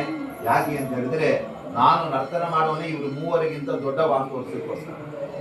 ಯಾಕಂದ್ರೆ ನರ್ತನ ಮಾಡಬೇಕಾದ್ರೆ ಡ್ಯಾನ್ಸ್ ಮಾಡುವಾಗ ಡ್ಯಾನ್ಸ್ ಮಾಡೋರು ನೋಡ್ತಾರೆ ಹೊರತಾಗಿ ತಬಲೆ ಯಾರು ಬರೀತಾರೆ ನಾವು ನೋಡೋದೇ ಇಲ್ಲ ಅವ್ರನ್ನ. ಅದಕ್ಕೆ ಅವ್ರು ಪಕ್ಕ ಕೂಡಿಸ್ಬಿಟ್ಟಿರ್ತಾರೆ. ಡ್ಯಾನ್ಸ್ ಮಾಡೋರು ಮೇಯ್ನ್ ಅಲ್ಲಿ. ಹಾಗೆ ಪರಮಾತ್ಮ ಎಲ್ಲರನ್ನು ಕೂಡ ಸೆಳೆತಕ್ಕಂತಹ ಪರಮಾತ್ಮ ಅಲ್ಲಿ ಮೃದಂಗ ಬಾರಿಸುವ ಬ್ರಹ್ಮದೇವರಿಗಿಂತ, ತಾಳ ಹಾಕುವ ರುದ್ರದೇವರಿಗಿಂತ, ಹಾಡು ಹಾಡುವ ಹನುಮಂತ ದೇವರಿಗಿಂತ ನಾನು ಸರ್ವೋತ್ತಮ. ಯಾಕೆಂದ್ರೆ ಅಲ್ಲಿ ಚೆನ್ನಾಗಿ ನರ್ತನ ಮಾಡಿದವರಿಗೆ ಅವ್ರಿಗೊಂದು 50,000 ರೂಪಾಯಿ ಕೊಡ್ತಾರೆ. ಯಾರು ತಬಲಾಗಿ ಬಲ ಬಾರಿದವರಿಗೆ 1,014 ರೂಪಾಯಿ ತಗೊಂಡೋಗಿ. ಯಾಕಂದ್ರೆ ನಿಮ್ದು ಇಂಪಾರ್ಟೆಂಟ್ ಅಲ್ಲ, ಅಲ್ಲಿ ನರ್ತನಕ್ಕೆ ಇಂಪಾರ್ಟೆಂಟ್. ಅದಕ್ಕೆ ವಾದಿರಾಜರು ಹೇಳ್ತಾರೆ ಪರಮಾತ್ಮನೇ ಸರ್ವೋತ್ತಮ ಅನ್ನೋದು ಇದರಿಂದ ಸ್ಪಷ್ಟವಾಗಿ ಗೊತ್ತಾಗ್ತಾ ಇದೆ. ಅದಾದ ನಂತರ ದಾವಾಗ್ನಿಯನ್ನು ಪಾನ ಮಾಡ್ತಾನೆ ಪರಮಾತ್ಮ. ಒಮ್ಮೆ ಕಾಡ್ಗಿಚ್ಚು ಬಂತು, ಎಲ್ಲ ಗೋಪಾಲಕರು ಗಾಬರಿ ಆಗಿ ಸ್ವಾಮಿ ಕೃಷ್ಣ ಕೃಷ್ಣ ಕಾಡ್ಗಿಚ್ಚು ಬರ್ತಾ ಇದೆ, ಸತ್ತೋಗ್ಬಿಡ್ತೀವಿ ನಾವು. ಪರಮಾತ್ಮ ಹೇಳಿದ ನೀವು ಕಣ್ಣು ಮುಚ್ಚಿಬಿಡ್ತೀವಿ. ಕಣ್ಣು ಮುಚ್ಚಿದಾಗ ಪರಮಾತ್ಮ ಬಾಯಿ ತೆಗೆದ. ಆ ಬಾಯಿ ಒಳಗೆ ಹಂಗೆ ಅಗ್ನಿ ಹೋಗ್ತಾ ಇದೆ. ನಮ್ಗೆ ಸುಡು ಕಾಫಿ ಕುಡಿದ್ರೆ ಮತ್ತೆ ಊಟ ಮಾಡ್ಲಿಕ್ಕಾಗಲ್ಲ ಅಂತ ಬರೀ ತುಟಿಗೆ ಸುಟ್ಟೋಗ್ಬಿಟ್ಟಿದೆ. ಆದರೆ ಪರಮಾತ್ಮನ ಹೊಟ್ಟೆಯಲ್ಲೇ ಎಲ್ಲ ಬೆಂಕಿ ಇದೆ, ಆದ್ದರಿಂದ ಅವ್ನಿಗೆ ಏನು ಕೂಡ ಆಗ್ಲೇ ಇಲ್ಲ. ಆದ್ರೆ ಬೆಂಕಿ ಸುಡಬೇಕಾದ್ರೂ ಪರಮಾತ್ಮನ ಆಗ್ನೇಬೇಕಂತ. ಬೆಂಕಿಯನ್ನು ಸುಡುವ ಶಕ್ತಿ ಅದನ್ನು ಕೊಡೋದು ಇಬ್ರು, ಒಂದು ವಾಯುದೇವರು, ಒಂದು ಪರಮಾತ್ಮ. ಅದಕ್ಕೆ ಹನುಮಂತ ದೇವರ ಬಾಲಕ್ಕೆ ಬೆಂಕಿ ಹಚ್ಚಿದಾಗ ಲಂಕೆಯಲ್ಲಿ ಆ ಅಗ್ನಿ ಸುಡಲಿಲ್ಲ. ಯಾಕೆ ಅಂದ್ರೆ ಹನುಮಂತ ದೇವರೇ ನೀವೇ ಶಕ್ತಿ ಕೊಡೋದು ನನಗೆ ಸುಡಕ್ಕೆ, ಶಕ್ತಿ ಕೊಡುವ ನಿಮ್ಮನ್ನು ನಾನ್ಯಾಕೆ ಸುಡಲಿಲ್ಲ. ಅದಕ್ಕೆ ಹನುಮಂತನ ಬಾಲ ಸುಡಲಿಲ್ಲ. ಇದ್ದ ಎಲ್ಲ ಲಂಕಾಪಟ್ಟಣದ ಮನೆಗಳು ಸುಟ್ಟರು. ಆ ಇಡೀ ಮನೆಗಳ ರಾತ್ರಿ ಧಗ ಧಗ ಧಗ ಹತ್ತಿ ಉರಿತಾ ಇದ್ರೆ ಹನುಮಂತ ದೇವರು ಅನ್ಕೊಂಡಿರುತ್ತೆ ನಮ್ಮ ರಾಮದೇವರಿಗೆ ಒಂದು ಲಕ್ಷ ದೀಪೋತ್ಸವ ಮಾಡಿಸ್ಬೇಕು ಅಂತ ಸಂಕಲ್ಪ ಮಾಡ್ಕೊಂಡಿದ್ದೆ. ಅದು ಲಂಕಾಪಟ್ಟಣದಲ್ಲಿ 1,00,000 ಮನೆ ಸುಟ್ಟು ಬೂದಿ ಆಗ್ಬಿಟ್ಟಿವೆ. ಇದೇ ರಾಮದೇವರಿಗೆ ಲಕ್ಷ ದೀಪೋತ್ಸವ. ಹನುಮಂತ ದೇವರ ಅನುಸಂಧಾನ. ಯಾರು ಪರಮಾತ್ಮನ ದ್ವೇಷಗಳೋ ಅವರ ಎಲ್ಲ ಆಸ್ತಿ ಪಾಸ್ತಿ ನಾಶ ಆಗಬೇಕು, ಅವ್ರ ಮತ್ತೆ ತಲೆ ಎತ್ತಬಾರ, ಅದನ್ನು ಪರಮಾತ್ಮನ ಪೂಜೆ ಅಂತ ಅನುಸಂಧಾನ ಮಾಡಬೇಕು. ಆ ತರ ಹನುಮಂತ ದೇವರು ಮಾಡಿದ್ದಾರೆ. ಅದೇ ತರ ಇಲ್ಲೂ ಕೂಡ ಪರಮಾತ್ಮ ಕೃಷ್ಣ ಎಲ್ಲ ದಾವಾಗ್ನಿ ಪಾನ ಮಾಡಿದ. ಏನು ಸುಮ್ಮನೆ ದಾವಾಗ್ನಿ ಅಂದ್ರೆ ಸುಡುವಂತ ಕಾಡನ್ನೇ ಸುಡುತ್ತೆ, ಪರಮಾತ್ಮನ ಸುಡಲ್ಲ. ಯಾಕೆ ಅಂದ್ರೆ ಪರಮಾತ್ಮನನ್ನು ಸುಡ್ಲಿಕ್ಕೆ ಶಕ್ತಿ ಕೊಡವನೇ ಅವನೇ. ಆದ್ರೆ ಮನೆಯಲ್ಲಿ ನಾಯಿ ಸಾಕಿರ್ತಾರೆ, ಅದು ಬೇರೆ ಕಾಡರನ್ನು ಕಚ್ಚತ್ತೆ ಹೊರತಾಗಿ ಯಜಮಾನನೇ ಕಚ್ಚತ್ತೆ. ಯಾಕಂದ್ರೆ ಯಜಮಾನನೇ ಅದಕ್ಕೆ ಆಹಾರ ಕೊಡೋದು. ಹಾಗೆ ಪರಮಾತ್ಮ ಎಲ್ಲ ದೇವತೆಗಳಿಗೆ ಶಕ್ತಿ ಕೊಡೋದೇ ಅವನೇ. ಅವನಿಗೆ ಯಾರು ಏನ್ ಮಾಡಲಿಕ್ಕೆ ಸಾಧ್ಯ ಇಲ್ಲ. ಮುಂದೆ ಪರಮಾತ್ಮ ಮಾಡಿದ್ದೇನು ಅಂದ್ರೆ ಯಜ್ಞ ಪತ್ನಿ ಸಮಾನೀತ ಭೋಜನಂ ಪೃಥಗೀಶ್ವರ ಅಭುಂಜತ್. ಒಮ್ಮೆ ದನಗಳನ್ನು ಮೇಯಿಸ್ತಾ ಹೋದಾಗ ಪರಮಾತ್ಮ ಅಲ್ಲಿ ಹಸಿವಾಗ್ಬಿಟ್ಟಿದೆ ಎಲ್ಲ ಗೋಪಾಲಕರಿಗೆಲ್ಲ. ಅವರೆಲ್ಲ ಕೃಷ್ಣ ಬಲರಾಮರನ್ನು ಕೇಳಿದ್ರು, ನಮಗೆ ಹಸಿವಾಗಿದೆ, ಕೃಷ್ಣ ತಿನ್ನಕ್ಕೆ ಮಾಡ್ಬೇಕು. ಪರಮಾತ್ಮ ಹೇಳಿದ್ರ ಏನು ಹಣ್ಣಿನ ತಿಂದ್ರಪ್ಪ, ಏನ್ ಮಾಡ್ಬೇಕು, ಆ ಕಡೆಗೆ ಏನ್ ಕಾಣುವುದು. ಅವ್ರು ಏನಿಲ್ಲ ಸ್ವಾಮಿ, ಎಲ್ಲ ಕೋತಿಗಳು ತಿಂದು ಹೋಗ್ಬಿಟ್ಟಿವೆ, ನಮ್ಗೇನ್ ಬೇಕೀಗ. ಕೃಷ್ಣ ನೋಡಿದ ಬರಬೇಕಾದ್ರೆ ಅಲ್ಲಿ ಒಂದು ಯಾವುದೋ ಋಷಿಗಳ ಅಗ್ರಹಾರದಲ್ಲಿ ಹೊಗೆ ಹೋಗ್ತಾ ಇತ್ತು ಮೇಲ್ಗಡೆ. ಅದೇನು ಹೋಮ ನಡೀತಾ ಇದೆ. ಹೋಮ ಇದೆ ಅಂದ್ರೆ ಊಟ ಇದ್ದೇ ಇರುತ್ತೆ. ನೀವೆಲ್ಲ ಹೋಗಿ ಮಾಂ ಜ್ಞಾಪಯತ ತಾನ್ ಸರ್ವಾನ್. ಅವ್ರಿಗೆ ಹೇಳಿ ಕೃಷ್ಣ ಬಲರಾಮರು ಬಂದಿದ್ದಾರೆ, ಅವ್ರಿಗೆ ತಿನ್ನಕ್ಕೆ ಏನಾದ್ರು ಕೊಡ್ಬೇಕು ಅಂತ ಕೇಳಿ ಅವ್ರು ಕೊಡ್ತಾರೆ ಹೋಮಲ್ಲಿ. ಇವ್ರು ಹಂಗೆ ಹೋದ್ರಪ್ಪ. ಹೋದ್ಬಿಟ್ರು ಮುಂದೆ ಎಲ್ಲ ಋಷಿಗಳು ಕೂತ್ಕೊಂಡು ಕೃಷ್ಣವೇ ಸ್ವಾಹ ಯಜ್ಞ ಮಾಡ್ತಾ ಇದ್ದ. ಇವ್ರು ಬಂದ್ರು, ಆಮೇಲೆ ಕೃಷ್ಣ ಬಲರಾಮರು ಬಂದಿದ್ದಾರೆ, ತಿನ್ನಕ್ಕೆ ಕೊಡ್ಬೇಕು. ಅವ್ರು ಸಿಟ್ಟಿಗೆ ಬಿಟ್ರು. ಇಲ್ಲಿ ಇನ್ನೂ ಪೂರ್ಣಾಹುತಿ ಆಗಿಲ್ಲ, ದೇವ್ರ ನೈವೇದ್ಯ ಆಗಿಲ್ಲ, ವೈಷ್ಣದೇವ ಆಗಿಲ್ಲ, ನಿಮ್ ದನಕಾಯಿ ಕೊಡ್ತಾರ, ಹೋಗ್ರು ಬೆಳಿಗ್ಗೆ ಪಾಪರು ಪೆಚ್ಚು ಮರ ಹಾಕೊಂಬಂದು. ಕೃಷ್ಣ ಹೇಳಿದ, ನೀವು ತಪ್ಪು ಮಾಡಿದ್ರಿ. ಯಾವಾಗಲೂ ತಿನ್ನಕ್ಕೆ ಉಣ್ಣಕ್ಕೆ ಬೇಕು ಅಂದ್ರೆ ಮನೆಯಲ್ಲಿರುವ ಅನ್ನಪೂರ್ಣೇಶ್ವರಿ ಹತ್ರ ಹೋಗಿ ಕೇಳ್ಬೇಕು, ಮನೆ ಯಜಮಾನಿ ಹತ್ರ ಕೇಳ್ಬೇಕು, ಹೆಣ್ಮಕ್ಳ ಅವ್ರಿಗೆ ಗೊತ್ತಿರತ್ತೆ. ಎಷ್ಟು ಕೊಡಬೇಕು, ಎಷ್ಟು ಉಳಿಸ್ಬೇಕು, ಏನು ಮಾಡಬೇಕು, 10 ಜನಕ್ಕೆ ಅಡಿಗೆ ಮಾಡಿದ್ರೆ 15 ಜನಕ್ಕೆ ಹೆಂಗೆ ಅಡಿಗೆ ಮಾಡಬೇಕು, ಅದು ಬಡಿಸೋದು ಮಾಡಬೇಕು, ಅವೆಲ್ಲ ಅವ್ರಿಗೆ ಗೊತ್ತಿಲ್ಲ. ಯಾಕೆಂದ್ರೆ ಅಡಿಗೆ ಕಡಿಮೆ ಆಯ್ತು ಅಂತಿಲ್ಲ, ಮತ್ತೆ ಬಂತ ಅಂತ ಕೇಳ್ಕೊಂಡು ನೋಡ್ಕೊಡೋದು ಹಂಗೆ ಮಧ್ಯಾಹ್ನ ಅಡಿಗೆ ಮಾಡ್ತಾ ಕೊಡ್ತಾ. ಹಾಗೆ ಅವ್ರ ಹತ್ರ ಕೇಳಿ ಆಗ್ತದೆ ಅಂತ ಹೇಳಿದ್ರೆ ಅವ್ರು ಹೋಗಿದ್ರೆ ಅವ್ರು ಹೇಳಿದ್ರು, ಕೃಷ್ಣ ಭಟ್ರು ಬಂದಿದ್ದಾರ, ನಾವೇ ಬರ್ತೀವಿ ಖುದ್ದ ಎಲ್ಲ ಬಡಿಸ್ತೇವೆ, ನಾವು ಕೃಷ್ಣರ ಬಗ್ಗೆ ಕೇಳಿದ್ವಿ, ಅವನಿಗೆ ಬಂದಿದ್ದಾನ ಪರಮಾತ್ಮ ಅಂತ ಹೇಳಿ ಎಲ್ಲ ತಗ್ಗಿನಲ್ಲಿ ನೀರು ಹೆಂಗೆ ಹರಿದು ಬರಬೇಕು ಆ ಎಲ್ಲ ಋಷಿ ಪತ್ನಿಯರೆಲ್ಲ ನಾವು ಮಾಡಿದ ಭಕ್ಷ್ಯ ಭೋಜ ಅನ್ನಗಳನ್ನೆಲ್ಲ ತಗೊಂಡು ಬಂದ್ಬಿಟ್ರು. ಒಬ್ರು ಕೂಡ ಗಂಡಂದ್ರಿಗೆ ಹೇಳೇ ಇಲ್ಲ, ಯಾಕಂದ್ರೆ ಅವ್ರು ಹೇಳಿದ್ರೆ ಕಳಿಸ್ತಾ ಇದ್ರು. ನಾವು ಇಲ್ಲೇ ರೀ ಕೃಷ್ಣ ಬಲರಿಂದ ಅಂತ ತೊಗೊಂಡು ಹೋಗ್ಬಿಡ್ತೀವಿ ಅಂದ್ರೆ ನಿಮಗೆ ಬುದ್ಧಿಗಿದ್ದು ಇದೆಯಾ ಇಲ್ಲ, ನೈವೇದ್ಯ ಯಾರು ತರಬೇಕು ಇಲ್ಲಿ ಬೈತಾ ಇದ್ರು. ಅದಕ್ಕೆ ಅವ್ರು ಏನ್ ಮಾಡಿದ್ರು, ಮೆತ್ತಗೆ ಹಿತ್ತಲ ಭಾಗ, ಅದಕ್ಕೆ ಅವತ್ತೆಲ್ಲ ಹಿತ್ತಲ ಭಾಗ ಇರ್ತಾ ಇತ್ತು. ಮುಂದೆ ಶಂಖವಾದ್ಯ ಮಾಡಿದ್ರೆ ಹಿಂದೆ ಏನಾಗ್ತದೆ ಗೊತ್ತಾಗ್ತಾ ಇತ್ತು. ಅವ್ರು ಹಿಂದಿಂದ ಹಂಗೆ ಬಂದ್ಬಿಟ್ಟಿದ್ದಾರೆ ಕೃಷ್ಣನ ಹತ್ರ ಎಲ್ಲ ತಂದು ಇಟ್ಬಿಟ್ಟಿದ್ದಾರೆ. ಆವಾಗ ಎಲ್ಲ ಬಡಿಸಿ ಮಾಡಿ ಅವಾಗ ಕೃಷ್ಣ ಎಲ್ಲ ಬಾಲಕರಿಗೆ ಊಟ ಮಾಡಿಸಿ ಆಮೇಲೆ ತಾನು ತಿಂತಾರೆ. ಆ ಎಲ್ಲ ಗೋಪಾಲಕರು ಕೇಳ್ಕೊಂಡ್ರಂತ ಪರಮಾತ್ಮ, ಸ್ವಾಮಿ ಇಷ್ಟು ನಿನ್ನ ಸಾನ್ನಿಧ್ಯ ಕೊಟ್ಟಿದೆಯಾ ನಮಗೆ, ಇದು ದ್ವಾಪರಕ್ಕೆ ಮುಗಿದೋಗ್ಬಿಡುತ್ತಾ ಏನ್ ಕಥೆ, ನಮ್ಗೆಲ್ಲ ನಿನ್ ಜೊತೆಗಿರುವಾಗ ಎಷ್ಟು ಆನಂದ, ಮತ್ತೆ ಕಲಿಯುಗದಲ್ಲಿ ನೀನೇನು ನಮ್ಗೆ ಸಿಗಲ್ವಾ ಅಂತ ಹೇಳಿದ್ರು. ಅದಕ್ಕೆ ಪರಮಾತ್ಮ ಹೇಳಿದಂತೆ, ಹಾಗೇನು ಇಲ್ಲ, ನೀವೆಲ್ಲ ಏನು ನಮ್ಮ ಗೋಪಾಲಕರಾಗಿ ನನ್ನ ಜೊತೆ ಇದ್ದೀರಲ್ಲ, ನಾನು ಮತ್ತೆ ದ್ವಾಪರ ಎಂಬುದು ಕಲಿಯುಗ ಆಗುವಾಗ ಉಡುಪಿಯಲ್ಲಿ ಬಂದು ನಿಂತ್ಕೋತೇನೆ, ನೀವೆಲ್ಲ ಅವಾಗೆ ಗೋಪಾಲಕರು ಅಷ್ಟ ಯತಿಗಳಾಗ್ರಿ ನನ್ನ ಹತ್ರ ಪೂಜೆ ಮಾಡಿದ್ರು. ಇದಕ್ಕೆ ವಿಜಯದಾಸ್ ಹೇಳ್ತಾರೆ, ಅವತ್ತು ಯಾರು ಗೋಪಾಲಕರೆಲ್ಲ ಕೃಷ್ಣನ ಬಳಿ ಇದ್ದರಲ್ಲ ಅವರೆಲ್ಲರೂ ಕೂಡ ಮತ್ತೆ ಕೃಷ್ಣನ ಸೇವೆ ಮಾಡಲಿಕ್ಕೆ ಆ ಸ್ವಾಮಿಗಳಾಗಿರ್ತಾರೆ. ಅವ್ರದ್ದೆಲ್ಲ ಸೇವೆ ತಗೊಂತಾನೆ ಪರಮಾತ್ಮ. ಯಾಕೆಂದ್ರೆ ಅವತ್ತು ನನ್ನ ಜೊತೆಗೆ ಇದ್ದಿರಲ್ಲ, ಅವತ್ತು ನನ್ನ ಮೇಲೆ ಕಡಗೋಲು ಆಶೆ ಇತ್ತು, ಇವತ್ತು ನಾವು ನಿಮ್ಮ ಮನೆ ಇದ್ದೀವಿ ಅಂತ ಪರಮಾತ್ಮ. ಆವಾಗ ಅವರೆಲ್ಲ ತಂದು ಬಡಿಸಿದ್ದಾರೆ, ಎಲ್ಲ ಊಟ ಮಾಡಿದ್ದಾರೆ, ಅವರೆಲ್ಲ ಪಾತ್ರ ತೊಳೆದು ಕೃಷ್ಣ ಹೋಗ್ತಾರೆ. ಕೃಷ್ಣ ಹೇಳಿದ, ಆಯ್ತಲ್ಲ ಊಟ ನಮ್ದು, ಹೋಗಿ ನೀವೆಲ್ಲ ಮನೆಗೆ. ಅವ್ರು ಹೇಳಿದ್ರು, ಮನೆಗೆ ಹೋದರೆ ನಮ್ಮ ಗಂಡಂದ್ರು ನಮ್ಗೆ ಸಿಗದಾಕ್ಬಿಡ್ತಾರೆ, ಯಾಕಂದ್ರೆ ಅವ್ರು ಹೇಳದೆ ಬಂದಿದ್ದೀವಿ. ಅವ್ರು ಹೆಂಗೆ ಸೇರಿಸ್ಕೊತಾರೆ, ಒಬ್ರಿಗಿಂತ ಒಬ್ರು ದೂರವಾದ್ರು ನಮ್ಮ ಗಂಡಂದ್ರು. ಸಿಟ್ಟು ಅಂದ್ರೆ ಮಹಾ ಸಿಟ್ಟು, ಅವ್ರು ಒದರಿದ್ರೆ ಬೆಚ್ಚ ಬಿಡ್ತೀವಿ ನಾವು, ಆದ್ರಿಂದಾಗಿ ನಾವು ಹೋಗಲ್ಲ ಅಂತ ಹೇಳ್ಬಿಟ್ರು. ಅದಕ್ಕೆ ಪರಮಾತ್ಮ ಹೇಳಿದ, ನೀವೇನು ಚಿಂತೆ ಮಾಡಬೇಡಿ, ನೀವು ಹೋಗಿ ಇನ್ಮೇಲೆ ಒಳ್ಳೆ ಪ್ರೀತಿಯಿಂದ ಅವ್ರು ಕರ್ಕೊಳ್ತಾರೆ, ನಾನು ಅನುಗ್ರಹ ಮಾಡ್ತೇನೆ, ಹೌದಾ ಕೃಷ್ಣ ಹೋಗ್ತೀವಿ ಅಂತೆಲ್ಲ ಹೊರಟ್ಬಿಟ್ಟು. ಆವಾಗ ಅವರಷ್ಟೊತ್ತಿಗೆ ಅವರೆಲ್ಲ ಶಾಂತ ಆಗುತ್ತೆ, ಯಾಕಂದ್ರೆ ಪರಮಾತ್ಮನ ಎಲ್ಲ ಅನುಗ್ರಹ. ಅವ್ರು ಹೇಳಿದ್ರಂತೆ, ಬೈಲೇ ಯಾರು ಕೂಡ ಒಳಗ ಅವರೊಬ್ಬೊಬ್ಬರ ವ್ಯಕ್ತಿಗೆ ಒಬ್ಬ ಪಾತ್ರೆ ಇಟ್ಲು, ಆ ಶಬ್ದ ಆದ್ಕೊಳ್ಳೆ ಎಲ್ಲೋಗಿದ್ರು ಇಷ್ಟೊತ್ತನ ಏನು ಅಲ್ಲೇ ಕೂತ್ಬಿಟ್ರೆ ಹೆಂಗೆ ಬೆತ್ತಿಗೆ ವಾಯ್ಸ್ ಕಡಿಮೆ ಆಗ್ತಿದೆ. ಯಾಕೆನೋ ಪರಮಾತ್ಮ ಹೇಳ್ತಾರೆ, ಆದ್ರೆ ಒಬ್ಬಾಕಿಗೆ ಮಾತ್ರ ಅವಳ ಗಂಡ ಸೇರಿಸ್ತೇ ಇಲ್ಲ. ತತ್ರೈಕಾ ಪತಿ ಪ್ರವಿಧೃತ, ಗಂಡ ಅವ್ನು ಸಿಟ್ಟಿಗೆ ಬಿಟ್ಟಿದ್ದ, ಒಳ ಬರಬೇಡ ನೀನು, ಅಲ್ಲೇ ನೀನು ಸೇರಿಸಲ್ಲ ಅಂತ. ಇವತ್ತಿನ ಹೆಣ್ಮಕ್ಳಾಗಿದ್ರೆ ಹೋಗಲ್ಲ, ನಾವು ಅದು ರೆಡಿ ಆಗ್ಬಿಟ್ಟಿದ್ದೀವಿ ಬಿಡೋಲ್ಲ. ಯಾಕೆ ನಾವು ಬರಬೇಡ ಅಂದ್ರೆ ಅವ್ರಿಗೆ ಅದೇ ಬೇಕಾಗಿದೆ. ಆದ್ರೆ ಅವ್ರು ಹೆದರ್ಕೊಂಡ್ಬಿಡ್ತಾರೆ ಅವೆಲ್ಲ ಹೆಣ್ಮಕ್ಳು. ಪಾಪ ಗಂಡ ಬರಬೇಡ ಅಂದ್ರೆ ಏನಪ್ಪಾ ಸತ್ಯ ಹೋಗೋದ ದಾರಿ ಅಂತ ಆಗ್ಬಿಡ್ತಾರೆ. ಹಾಗೆ ಕೃಷ್ಣನ ನೆನೆದು ನೆನೆದು ನೆನೆದು ಅವಳು ದೇಹ ಬಿಟ್ಬಿಟ್ಲಂತೆ, ಪರಮಾತ್ಮ ಅವಳಿಗೆ ಮೋಕ್ಷನೆ ಕೊಟ್ಬಿಟ್ಟಿದ್ದಾರೆ. ನೋಡಿ, ದೇವರನ್ನು ನೋಡಿದವಳಿಗೆ ಅವ್ರ ಚರ್ಮದೇಹ ಆಗಿತ್ತು, ಪರಮಾತ್ಮ ನೆನೆಸ್ಕೊಂಡು ಅಯ್ಯೋ ಈ ಗಂಡನ ತೋಡಿ ಏನ್ ಮಾಡ್ಬೇಕು, ಜಗತ್ಪತಿ ಆದ ಆ ಗಂಡ ಸಾಕೊಂಡ್ಬಿಟ್ರು. ಹಾಗೆ ಅವಳಿಗೆ ಅನುಗ್ರಹ ಮಾಡ್ಬಿಡ್ತಾ ಇದ್ದಾನೆ ಪರಮಾತ್ಮ ಅಂತ ಆ ರೀತಿಯಾಗಿ. ಅದರಂತೆ ದೇವ್ರು ನಮ್ಗೆ ಏನ್ ತೋರಿಸ್ತಾನೆ ಅಂದ್ರೆ, ನನಗೆ ಹಸಿವೆ ಆಗಿದೆ ಅನ್ನ ಕೊಡಿ ಅಂತಾನಂತೆ ದೇವ್ರು. ನಾವು ಯಾವ್ದು ಈ ಅನ್ನ ಕೊಡ್ತೇವೆ, ಆದ್ರೆ ದೇವ್ರು ಕೇಳೋದೇನು ಅಂದ್ರೆ, ನಿಮ್ಮ ಸತ್ಕರ್ಮಗಳೇ ನನಗೆ ಅನ್ನ, ನೀವು ಮಾಡುವ ಪುಣ್ಯ ಕರ್ಮಗಳೇ ನನಗೆ ಅನ್ನ, ಅದನ್ನು ಕೊಟ್ರೆ ನಾನು ಪ್ರೀತನಾಗ್ತೇನೆ ಅಂತ ಆತರ ಅಲ್ಲಿ ಪರಮಾತ್ಮ ಹೇಳ್ತಾ ಇದ್ದಾನೆ. ದೇವೇಂದ್ರ ಯಜ್ಞ ಹನನಂ ಗೋವರ್ಧನ ಸಮುದ್ರತಿ. ಆಮೇಲೆ ಗೋವರ್ಧನ ಬೆಟ್ಟವನ್ನು ಎತ್ತಿದ ಪರಮಾತ್ಮನ ಮೈ. ಒಮ್ಮೆ ಗೋಕುಲದಲ್ಲಿ ಎಲ್ಲರೂ ಕೂಡ ವೃಂದಾವನದಲ್ಲಿ ಎಲ್ಲ ಇಂದ್ರ ಯಜ್ಞ ಅಂತೆಲ್ಲ ಸಿದ್ಧತೆ ಮಾಡ್ತಾ ಇದ್ರು. ಪರಮಾತ್ಮ ಕೇಳಿದ, ಇದೇನು ಇಂದ್ರನಿಗೆ ಯಾಕೆ ಮಾಡ್ತೀರಾ? ಇಂದ್ರ ಅವನೇನು ದೊಡ್ಡ ಸರ್ವೋತ್ತಮ ಅಲ್ಲ, ಅವನೊಬ್ಬ ಸಾಮಾನ್ಯ ದೇವತೆ. ನೀವೆಲ್ಲ ಏನ್ ಅನ್ಕೊಂಡ್ಬಿಟ್ಟಿದ್ದೀರಿ ಅಂದ್ರೆ ಕ್ಯಾಶಿಯರ್ ಅನ್ನೇ ದೊಡ್ಡವನು ಅನ್ಕೊಂಡ್ಬಿಟ್ಟಿದ್ದೀರಾ. ಕ್ಯಾಶಿಯರ್ ನಿಮ್ಗೆ ದುಡ್ಡು ಇರೋದನ್ನ ನಿಮ್ಗೆ ಕೊಡ್ತಾನೆ ಅಷ್ಟೇ ಅವನು, ಆದ್ರೆ ಇಂದ್ರ ಪುಣ್ಯ ಇದ್ರೆ ಕೊಡ್ತಾನೆ, ಇಲ್ಲ ಅಂದ್ರೆ ಇಲ್ಲ, ಮಾಡ್ಬೇಡಿ ಪರಮಾತ್ಮ. ಮತ್ತೆ ಯಾರಿಗೆ ಮಾಡಬೇಕು ಅಂದ್ರೆ ಗೋವರ್ಧನ ಬೆಟ್ಟಕ್ಕೆ ಮಾಡಿ. ಆವಾಗ ಎಲ್ಲ ಅನ್ನ ಹಾಕಿದ್ರು ಅದರಲ್ಲಿ ತಿಂದ್ಬಿಡ್ತೇವೆ, ಪರಮಾತ್ಮನೇ ತಿಂದ್ಬಿಟ್ಟೆ ಎಲ್ಲ. ಆಮೇಲೆ ಇಂದ್ರನ ಸಿಟ್ಟು ಬಂದು, ಏನ್ರಿ ನಮಗ ಅನ್ನ ಎಲ್ಲ ಹಾಳು ಮಾಡ್ಬಿಟ್ಟಿದ್ದೀರಾ, ಕುಂಭದ್ರೋಣ ಮಳೆ ಬರುವಂತೆ ಮಾಡಿ ಒಂದೊಂದು ಆನೆ ಕಾಲಿನ ಗಾತ್ರದ ಮಳೆ ಹನಿ. ಏನು ಎಲ್ಲ ಕಡೆ ಗೋಕುಲದಲ್ಲಿ ವೃಂದಾವನದಲ್ಲಿ ಮಳೆ ಬಂದ್ಬಿಟ್ಟಿದೆ, ಒದ್ದಾಡ್ತಾ ಇದ್ದಾರೆ ಒಬ್ರಿನ ಒಬ್ರು. ಎಲ್ಲ ಕೃಷ್ಣನ್ ಕೇಳಿದ್, ನೀನ್ ಬೇಡ ಅಂದ್ರೂ ನೋಡಿ ನಿಲ್ಲಿಸಿದ್ವಿ, ನೀನ್ ನೋಡಿ ನಮ್ಮ ಕತೆ ಯಾರು ರಕ್ಷಣೆ ಮಾಡ್ಬೇಕು? ಪರಮಾತ್ಮ ಹೇಳಿದ, ನೀವೇನ್ ಚಿಂತೆ ಮಾಡಬೇಡಿ, ನಾನು ಬೆಟ್ಟ ಎತ್ತುತ್ತೇನೆ ಅಂತ ಪರಮಾತ್ಮ. ತಕ್ಷಣದಲ್ಲಿ ಛತ್ರ ಕವಿವ ಬಾಲಕ ಏಕೇನ ಹಸ್ತೇನ, ಒಂದೇ ಒಂದು ಕೈಯಿಂದ ಕೊಡೆ ಹಿಡಿದಂಗೆ ಎತ್ಬಿಟ್ಟಿದ್ದಾನೆ ಪರಮಾತ್ಮ. ಆ ಸಮಯದಲ್ಲಿ ಮತ್ತೆ ಒಳಗಡೆ ಎಲ್ಲ ನೀರು ಬಂದಾಗ ಅಲ್ಲಿ ಶೇಷನಿಗೆ ಅರ್ಪಣೆ ಮಾಡಿ ಅದನ್ನು ತಡೆದಿದ್ದಾನೆ. ಆನಂತರದಲ್ಲಿ ಸುದರ್ಶನ ಎಲ್ಲ ನೀರನ್ನು ಕುಡಿದಿದೆ. ಆನಂತರದಲ್ಲಿ ಪರಮಾತ್ಮನ ಎಲ್ಲರಿಗೆ ಅನ್ನಾಹಾರ ಕೊಟ್ಟಿದ್ದಾನೆ. ಈ ತರ ಗೋವರ್ಧನವನ್ನು ಎತ್ತಿ ಪರಮಾತ್ಮ ಅನುಗ್ರಹ ಮಾಡ್ತಾ ಇದ್ದಾನೆ. ಮುಂದೆ ವಸ್ತ್ರಾಪಹಾರ, ಅವರೆಲ್ಲ ಕಾತ್ಯಾಯಿನಿ ವ್ರತ ಮಾಡುವಾಗ ವಸ್ತ್ರ ಬಿಚ್ಚಿಟ್ಟು ಅವರು ಸ್ನಾನ ಮಾಡ್ತಾ ಇದ್ದಾಗ ಪರಮಾತ್ಮ ಅವರಿಗೆ ವಸ್ತ್ರವನ್ನ ಕೊಟ್ಟು ಅವರಿಗೆ ಅನುಗ್ರಹ ಮಾಡಿದ. ಇನ್ಮೇಲೆ ನೀವೆಲ್ಲ ಈ ತರ ಮಾಡಬೇಡಿ, ತದು ದೇವಹೀರನ ಅಂತ ಪರಮಾತ್ಮ ಹೇಳಿದ.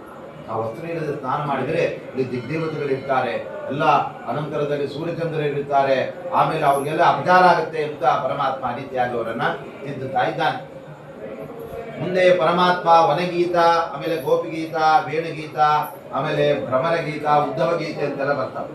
ಭಾಗವತದಲ್ಲಿ ಎಷ್ಟು ಗೀತೆಗಳು, ಭಗವದ್ಗೀತೆಯಲ್ಲಿ ಮಹಾಭಾರತದಲ್ಲಿ ಒಂದೇ ಗೀತೆ, ಅದು ಭಗವದ್ಗೀತೆ. ಇಲ್ಲಿ ಎಷ್ಟು ಗೀತೆಗಳು ಬರ್ತವೆ, ಭ್ರಮರ ಗೀತೆ, ಗೋಪಿಗೀತೆ. ಪರಮಾತ್ಮ ಎಲ್ಲ ಗೋಪಿಕಾಸ್ತ್ರೀಯರು ಹೇಳಿದ್ದ, ನಿಮಗೆಲ್ಲ ಅನುಗ್ರಹ ಮಾಡ್ತೇನೆ, ನೀವೆಲ್ಲ ಶರತ್ಕಾಲದ ಚಂದ್ರೋದಯದ ಸಮಯದಲ್ಲಿ, ಹುಣ್ಣಿಮೆ ಸಮಯದಲ್ಲಿ ಬನ್ನಿ, ನಿಮಗೆಲ್ಲ ಅನುಗ್ರಹ ಮಾಡ್ತೇನೆ ಅಂತ ಹೇಳಿದ್ದ ಪರಮಾತ್ಮ. ಅವಾಗ ಅವರೆಲ್ಲ ಅಲ್ಲಿಗೆ ಬಂದಿದ್ದಾರೆ. ಆ ಸಮಯದಲ್ಲಿ ಅವರಿಗೆಲ್ಲ ಪರಮಾತ್ಮ ತನ್ನ ದಿವ್ಯವಾದ ರೂಪ ದರ್ಶನದಿಂದ ಅವರಿಗೆಲ್ಲ ಆನಂದ ಉಂಟು ಮಾಡ್ತಾನೆ. ಆವಾಗ ಅವರೆಲ್ಲ ಗಾಬರಿ ಆಗ್ಬಿಡ್ತಾರೆ. ಯಾಕೆ ಅಂದ್ರೆ ಮಧ್ಯದಲ್ಲಿ ದೇವರು ಕೈ ಕೊಟ್ಟು ಹೋಗ್ತಾರೆ. ಅವರೆಲ್ಲ ಏನು ಅಂತ ಹೇಳಿಬಿಟ್ಟು ಗಾಬರಿಯಿಂದ ಆ ಸಂದರ್ಭದಲ್ಲಿ ಅವರು ಗಾನ ಮಾಡಿರ್ತಕ್ಕಂಥದ್ದೇ ಗೋಪಿಗೀತೆ. ಗೋಪಿಕಾಸ್ತ್ರೀಯರು ಪರಮಾತ್ಮನನ್ನು ಕುರಿತು ಅವರು ಸುಂದರವಾಗಿ ಮಾಡಿದಂತಹ ಸ್ತೋತ್ರ. ಅದನ್ನು ಭಾಗವತ 19 ಶ್ಲೋಕಗಳಲ್ಲಿ ಹೇಳ್ತಾ ಇದೆ. ಅದನ್ನೆಲ್ಲ ಹೆಣ್ಮಕ್ಳು ಹೇಳ್ಕೊಳ್ಳುವಂತಹದ್ದು. ಯಾಕಂದ್ರೆ ಅವರೇ ಹೆಣ್ಮಕ್ಳಲ್ಲ, ಅವರೇ ಹೇಳ್ಬಿಟ್ಟಿದ್ದಾರೆ, ಬೇರೆದೆಲ್ಲ ಹೇಳಿಕ್ಕಿಲ್ಲ. ಆದ್ರಿಂದ ಅವ್ರು ಹೇಳ್ತಾರೆ, ಜಯತಿ ತೇಧಿಕಂ ಜನ್ಮನಾ ವ್ರಜಃ ಆಶ್ರಯತ ಇಂದಿರಾ ಸಾಧು ತತ್ರಹಿ ದಯಿತ ದೃಶ್ಯತಾಂ ತ್ವಾಂ ದಿದೃಕ್ಷತಾಂ ತ್ವಯಿಧೃತಾ ಸವಃ ತ್ವಾಂ ವಿಚಿನ್ವತೆ. ಅವರೆಲ್ಲ ಹೇಳ್ತಾರೆ, ಸ್ವಾಮಿ ಈ ಗೋಕುಲದಲ್ಲಿ ಬಂದು ನೀನು ಅವತಾರ ಮಾಡಿದ ಮೇಲೆ ಇಡೀ ವಿಶ್ವದಲ್ಲಿ ಗೋಕುಲ ಅಗ್ರಸ್ಥಾನಕ್ಕೆ ಬಂದ. ಅದಕ್ಕಿಂತ ಮುಂಚೆ ವಿಲೇಜ್, ಅದು ಗೋಕುಲ ವಿಲೇಜ್ ಆಗಿ ಪರಮಾತ್ಮ ಬಂದು ಅವತಾರ ಮಾಡಿದ. ಯಾರಿ? ಗೋಪಿಕಾ ಕೃಷ್ಣ. ಅದಕ್ಕೊಂದು ಎಲ್ಲ ಬರಕ್ಷ ಮಾಡ್ತಾರೆ. ಅದರಿಂದ ಜಯತಿ ತೇಜಿಕಂ ಜನ್ಮನ, ಅವನ ಅವತಾರದಿಂದ ಇಡೀ ವ್ರಜ ಗೋಕುಲ ವಿಶ್ವವಿಖ್ಯಾತ ಆಗ್ಬಿಟ್ಟಿದೆ ಸ್ವಾಮಿ. ಅಲ್ಲಿ ಬ್ರಹ್ಮದೇವರು ಬರ್ತಿದ್ದಾರೆ, ಎಲ್ಲಾ ದೇವತೆಗಳು ಬರ್ತಾ ಇದ್ದಾರೆ, ಅದು ನೀ ಇದ್ದಿ ಅನ್ನೋ ಕಾರಣ. ಅದಕ್ಕಿಂತ ಮುಂಚೆ ಯಾವ ಒಬ್ಬ ದೇವತೆಗಳಲ್ಲಿ ಬರ್ತಾ ಇದೆ, ಯಾಕಂದ್ರೆ ಕುಗ್ರಾಮ ಅದು ಉಂಟಾಗುತ್ತೆ. ಆದ್ರೆ ಪರಮಾತ್ಮ ಎಲ್ಲಿ ಬಂದ್ರೆ ಅದೇ ದೊಡ್ಡದಾಗಬೇಕು ನೋಡಿ. ದೇವರು ಅವತಾರ ಮಾಡಿದ್ದೆಲ್ಲಿ? ಮಥುರೆ ಕಾರಾಗೃಹ, ಮಥುರೆ ಜೈಲಿನಲ್ಲಿ ಅವತಾರ ಮಾಡಿದ್ದು. ಅಲ್ಲರಿ ದೇವ್ರೇನು ಜೈಲಲ್ಲಿ ಅವತಾರ ಮಾಡ್ತಾನ? ಪರಮಾತ್ಮನಿಗೆ ಅರಮನೆ ಸೆರೆಮನೆ ಅಂತೆಲ್ಲ ವಿಭಾಗ ಇಲ್ಲ. ನಮಗೆಲ್ಲ ಅರಮನೆಯಿಂದ ಬಂದಿದ್ದಾನೆ ಅಂದ್ರೆ ಅವನು ಭಾರಿ ಸ್ವಾಗತ ಮಾಡಿ ಹಾರ ಹಾಕ್ತೇವೆ. ಜೈಲಿನಿಂದ ಬಂದಿದ್ದಾನೆ ಅಂದ್ರೆ ಹೊರ ಕಳಿಸಿದ್ವಿ. ಯಾಕಂದ್ರೆ ಜೈಲು ಅವನ ಕಲಂಕಪ್ಪ, ಆ ಅರಮನೆ ಅಂದ್ರೆ ಅವ್ರು ದೊಡ್ಡದು. ಆದ್ರೆ ಪರಮಾತ್ಮನಿಗೆ ಅರಮನೆ ಸೆರೆಮನೆ ಯಾವ ಭೇದ ಇಲ್ಲ. ಇಷ್ಟಕ್ಕೂ ಅವನ ಅರಮನೆಯಲ್ಲಿ ಅಲ್ಲದೆ ಸೆರೆಮನೆಯಲ್ಲಿ ಹುಟ್ಟಿದ್ದು. ಯಾಕೆ ಅಂದ್ರೆ ನಮ್ಮ ಸಂಸಾರದ ಸೆರೆಯನ್ನು ಬಿಡಿಸೋದಕ್ಕೆ ಅವನ ಸೆರೆಮನೆಯಲ್ಲಿ ಬಂದಿಲ್ಲ. ಅವನ ಕಥೆಯನ್ನು ನಾವು ಕೇಳಿಬಿಟ್ರೆ ನಮಗೆ ಸಂಸಾರ ಸಮುದ್ರ ದಾಟಿಬಿಡುತ್ತೆ. ಅದಕ್ಕೆ ಜಗನ್ನಾಥದಾಸರು ಹೇಳ್ತಾರೆ, ವಾಸುದೇವನ ಗುಣ ಸಮುದ್ರದೊಳು ಈಜ ಬಲ್ಲವ ಭವ ಸಮುದ್ರವನ್ನು ದಾಟುವನು ಆಯಾಸವಿಲ್ಲದೆ ಅಂತಾರೆ. ನಾವು ಒಂದು ಸಮುದ್ರದಿಂದ ಪಾರಾಗಬೇಕಾದ್ರೆ ಇನ್ನೊಂದು ಸಮುದ್ರಕ್ಕೆ ಮುಳುಗಬೇಕು. ಅದು ಯಾವುದು? ಪರಮಾತ್ಮನ ಗುಣ ಸಮುದ್ರ. ಅವನ ಗುಣಗಳನ್ನು ಎಷ್ಟೆಷ್ಟಾಗುತ್ತೋ ಅಷ್ಟು ನಾವು ಎಲ್ಲದನ್ನ ತಲೆಯಲ್ಲಿ ಇಟ್ಕೊಳ್ಳಿಕ್ಕೆ ಆಗದೆ ಒಂದೇನು ಮಾಡ್ಕೊಂಡ್ರು ಸಾಕು. ಯಾರೊಬ್ಬ ಹರಿದ್ವಾರದ ಗಂಗೆಯನ್ನು ತುಂಬ್ಕೊಂಡ್ಬರ್ಬೇಕು ಅಂತ ಕೊಡ ಹಿಡ್ಕೊಂಡು ಹೊಂಟಿದ್ದ, ವಾಪಸ್ ಬಂದ್ಬಿಟ್ಟ. ಯಾಕೆ? ಏನು ಇಷ್ಟು ನೀರಿದೆ, ನನ್ನ ಕೊಡ ತಿಳಿಸಲ್ಲ ಅಂದ್ಬಿಟ್ಟು ವಾಪಸ್ ಬಾರಿ ಖಾಲಿ ಕೊಡ ತೊಗೊಂಡ್ಬರ್ತಾ ಇದ್ದ. ಅಲ್ಲಿ ಯಾರೋ ಒಬ್ಬ ಗುರುಗಳು ಬಂದು, ಏನಪ್ಪ ಖಾಲಿ ಕೊಡ ತೊಗೊಂಡ್ಬರ್ತಾ ಇದ್ದೆ? ಇಲ್ರಿ, ನಾನೇನು ಸ್ವಲ್ಪ ನೀರಿದೆ ಅನ್ಕೊಂಡ್ಬಿಟ್ಟಿದ್ದೆ, ಅದಕ್ಕೆ ನೋಡಿದ್ರೆ ಗಂಗೆ ಪ್ರವಾಹ ಜೋರಿದೆ, ಅದಿಷ್ಟು ನನ್ನ ಕೊಡದಲ್ಲಿ ಹಿಡಿಸಲ್ಲ, ಅದಕ್ಕೆ ಖಾಲಿ ಬರ್ತಾ ಇದ್ದೀನಿ. ಅದಕ್ಕೆ ಆ ಗುರುಗಳು ಹೇಳಿದ್ರು, ಗಂಗೆ ಎಲ್ಲ ನಿನ್ ಕೊಡದಲ್ಲಿ ಬರಬೇಕಾಗಿಲ್ಲ, ಗಂಗೆ ಎಲ್ಲ ನಿನ್ ಮನೆಗೆ ಬರಬೇಕಾಗಿಲ್ಲ, ಕೊಡದಲ್ಲಿ ಎಷ್ಟು ಬರುತ್ತೋ ಅಷ್ಟೇ ಗಂಗೆ ಸಾಕು. ನಿನ್ನ ಬುದ್ಧಿಗೆ ಎಷ್ಟು ದೇವ್ರ ಮಹಿಮೆ ಗೊತ್ತಾಗುತ್ತೋ ಅಷ್ಟೇ ಸಾಕು. ಇಡೀ ಎಲ್ಲ ತುಂಬ್ಕೊಂಡ್ಬಿಡ್ತೇನೆ ಅಂತ ಆಗ. ಈಗ ನಮ್ಮ ಎಲೆಯಲ್ಲಿ ಎಷ್ಟು ಹಾಕಿದ್ದಾರೆ ಅದನ್ನ ಖಾಲಿ ಮಾಡಬೇಕೇ ಹೊರತು ಅಡಿಗೆ ಮನೆಗೆ ಇದ್ದಿದ್ದನ್ನ ಖಾಲಿ ಮಾಡೋಕ್ಕಾಗಲ್ಲ. ಅಡಿಗೆ ಮನೆ 50 ಜನಕ್ಕೆ ಮಾಡಿದ್ರು 100 ಜನಕ್ಕೆ ಮಾಡಿರ್ತಾರೆ. ನಮ್ಮ ಏನೇನು ಇರಬೇಕು ನಮ್ಮ ಎಲೆ ಹಾಕಿ ನಾವು ಖಾಲಿ ಮಾಡ್ತೀವಿ. ಹಾಗೆ ನಮ್ಮ ಕೊಡಕ್ಕೆ ಎಷ್ಟು ತುಂಬತ್ತೋ ನಮ್ಮ ಬುದ್ಧಿಗೆ ಎಷ್ಟು ಪರಮಾತ್ಮನ ಮಹಿಮೆ ಹೊಳೆಯುತ್ತೆ ತಿಳಿಯುತ್ತೆ, ಅದನ್ನ ನಾವು ಮಾಡಬೇಕು ಅಂತ. ಆಶ್ರಯದ ಇಂದಿರಾ ಸಾಧು ತತ್ವ. ಪರಮಾತ್ಮ ಎಲ್ಲಿರ್ತಾನೆ ಲಕ್ಷ್ಮೀದೇವಿ ಬಂದ್ಬಿಡ್ತಾನೆ. ಯಾಕಂದ್ರೆ ಗಂಡನನ್ನು ಬಿಟ್ಟಿರೋದಿಲ್ಲ. ಪರಮಾತ್ಮ ಆ ಲಕ್ಷ್ಮೀದೇವಿನ ಸೆಳೆಯತಕ್ಕಂಥವ್ರು. ಸ್ವಾಮಿ, ಇಂಥ ನೀನು ಇಲ್ಲದೆ ಇದ್ದಕ್ಕೆ ನಮಗೆಲ್ಲ ಒಂದೊಂದು ಕ್ಷಣ ಅದು ಯುಗ ಆಗುತ್ತೆ. ಯುಗಾಯತೆ ಸ್ವಾಮ ಪಶ್ಯತ. ದೇವರನ್ನು ನೋಡದೇ ಇರತಕ್ಕಂಥ ನಮಗೆಲ್ಲ ಒಂದು ಕ್ಷಣ ಒಂದು ಯುಗ ಆಗ್ತಾ ಇದೆ ಸ್ವಾಮಿ. ಯಾಕೆ ನಿನ್ನ ಮೇಲೆ ನಮ್ಗೆ ಅಷ್ಟೆಲ್ಲ ಪ್ರೀತಿ? ಅದಕ್ಕೆ ಅವರೆಲ್ಲ ಹೇಳ್ತಾರೆ, ವಿಷಜಲಾಶಯಾತ್ ವ್ಯಾಲ ರಾಕ್ಷಸಾತ್ ವೈದ್ಯುತಾನಲಾತ್ ಅಂತ ಹೇಳ್ತಾರೆ. ನಮಗೆಲ್ಲ ಸ್ವಾಮಿ ನೀನು ಅನೇಕ ಆಪತ್ತುಗಳಿಂದ ನಮ್ಮನ್ನು ಕಾಪಾಡಿದೀಯಾ, ಆದ್ದರಿಂದಾಗಿ ನಮಗೆ ಅನುಗ್ರಹ ಮಾಡು ಅಂತ ಆ ರೀತಿಯಾಗಿ ಪ್ರಾರ್ಥನೆ ಮಾಡ್ತಾರೆ. ಆಮೇಲೆ ಮತ್ತೆ ಅವ್ರು ಹೇಳ್ತಾ ಇದ್ದಾರೆ, ನಖಲು ಗೋಪಿಕಾ ನಂದನೋ ಭವಾನ್ ಅಖಿಲ ದೇಹಿನಾಂ ಅಂತರಾತ್ಮದೃಕ್. ನೀನು ಗೋಪಿಯ ಮಗನೇ ಅಲ್ಲ, ಎಲ್ಲರ ಅಂತರ್ಯಾಮಿಯಾದ, ಎಲ್ಲರ ಸರ್ವದೃಷ್ಟವಾದ ಪರಮಾತ್ಮ ಅಂತ ಅವರು ಸ್ತೋತ್ರ ಮಾಡಿದಾಗ ಆ ಸಮಯದಲ್ಲಿ ಅವರಿಗೆ ಭಾವ ಕಣ್ಣೀರು ಬಂದ್ಬಿಟ್ಟಿದೆ. ದೇವರು ಕಣ್ಣಿಲ್ಲ ಅಂತ ಹೇಳ್ಬಿಟ್ಟು ನೋಡಿ, ಗೋಪಿಕೆಯರಲ್ಲಿ ಏನ್ ಮಾಡಿದ್ದಾರೆ ಅಂದರೆ ದೇವರು ಕಾಣಿಸಿಲ್ಲ ಅಂತ ಕಣ್ಣೀರು ಹಾಕಿದ್ದಾರೆ. ನಾವು ಯಾವತ್ತಾದ್ರೂ ದೇವರು ಕಾಣಿಸಿಲ್ಲ ಅಂತ ಕಣ್ಣೀರು ಹಾಕ್ತೀವ? ನಾವೇನೋ ದುಡ್ಡು ಕಳ್ಕೊಂಡು ಹಿಂಗೆ ಕಣ್ಣೀರು ಹಾಕ್ತಾ ಇದ್ದೀವಿ, ಅಯ್ಯೋ ನಮ್ ದುಡ್ಡು ಹೋಗ್ಬಿಡ್ತೀರಿ ಅಂತ ಆಡೋದು, ಇನ್ನೇನು ಸಿಗಲಿಲ್ಲ ಅಂತ ಅಳ್ತೇವೆ. ಆದರೆ ಪರಮಾತ್ಮ ಕಾಣಲಿಲ್ಲ ಅಂತ ಅರ್ಥವರು ಆ ಗೋಪಿಕಾಸ್ತ್ರೀಯರು ಅಂತ ಹೇಳ್ತಾ ಇದ್ದಾರೆ ಅಂದರೆ ಆ ಪರಮಾತ್ಮನ ಒಂದು ದರ್ಶನ ಅವರಿಗೆ ಆಗ್ತಾ ಇತ್ತು. ಆ ಸಮಯದಲ್ಲಿ ಆವಾಗ ತಾಸಾಮಾವಿರವೋಚ್ಚೌರಿ ಸ್ಮಯಮಾನ ಮುಖಾಂಬುಜಃ ಪೀತಾಂಬರಧರಸ್ರಗ್ವಿ. ತಕ್ಷಣದಲ್ಲಿ ಪರಮಾತ್ಮ ಮಧ್ಯರಾತ್ರಿಯೇ ಅದೇ ಕಾಣಿಸ್ಕೊಂಡ್ಬಿಟ್ಟಿದ್ದಾನೆ, ಒಳ್ಳೆ ಪೀತಾಂಬರ ಹುಟ್ಟು. ಅವಾಗ ಅವ್ರಿಗೆಲ್ಲ ಭಾರಿ ಆನಂದವಾಗಿದೆ. ಒಬ್ಬೊಬ್ರು ಪಾದ ಹಿಡ್ಕೊಂಡಿದ್ದಾರೆ, ಇನ್ನೊಬ್ರು ಕೈ ಹಿಡ್ಕೊಂಡ್ಬಿಟ್ಟಿದ್ದಾರೆ. ಈ ಸರಿ ಕೃಷ್ಣನನ್ನು ಓಡೋಗಿ ಬಿಡಬಾರ್ದು, ಅವ್ರಿಗೆ ಏನ್ ಹಿಡ್ಕೊಂಡ್ರು ಅಲ್ಲಿ ಕೈ ಸಿಗದೆ ಓಡೋಗೋನು ಪರಮಾತ್ಮ. ಆದ್ರೆ ದೇವ್ರು ಹೇಳ್ತಾನೆ, ಭಕ್ತಿ ಇದ್ರೆ ಬರ್ತೇನೆ, ಅಹಂಕಾರ ಇದ್ರೆ ಬರಲ್ಲ ಅಂದ್ಬಿಟ್ಟದೆ.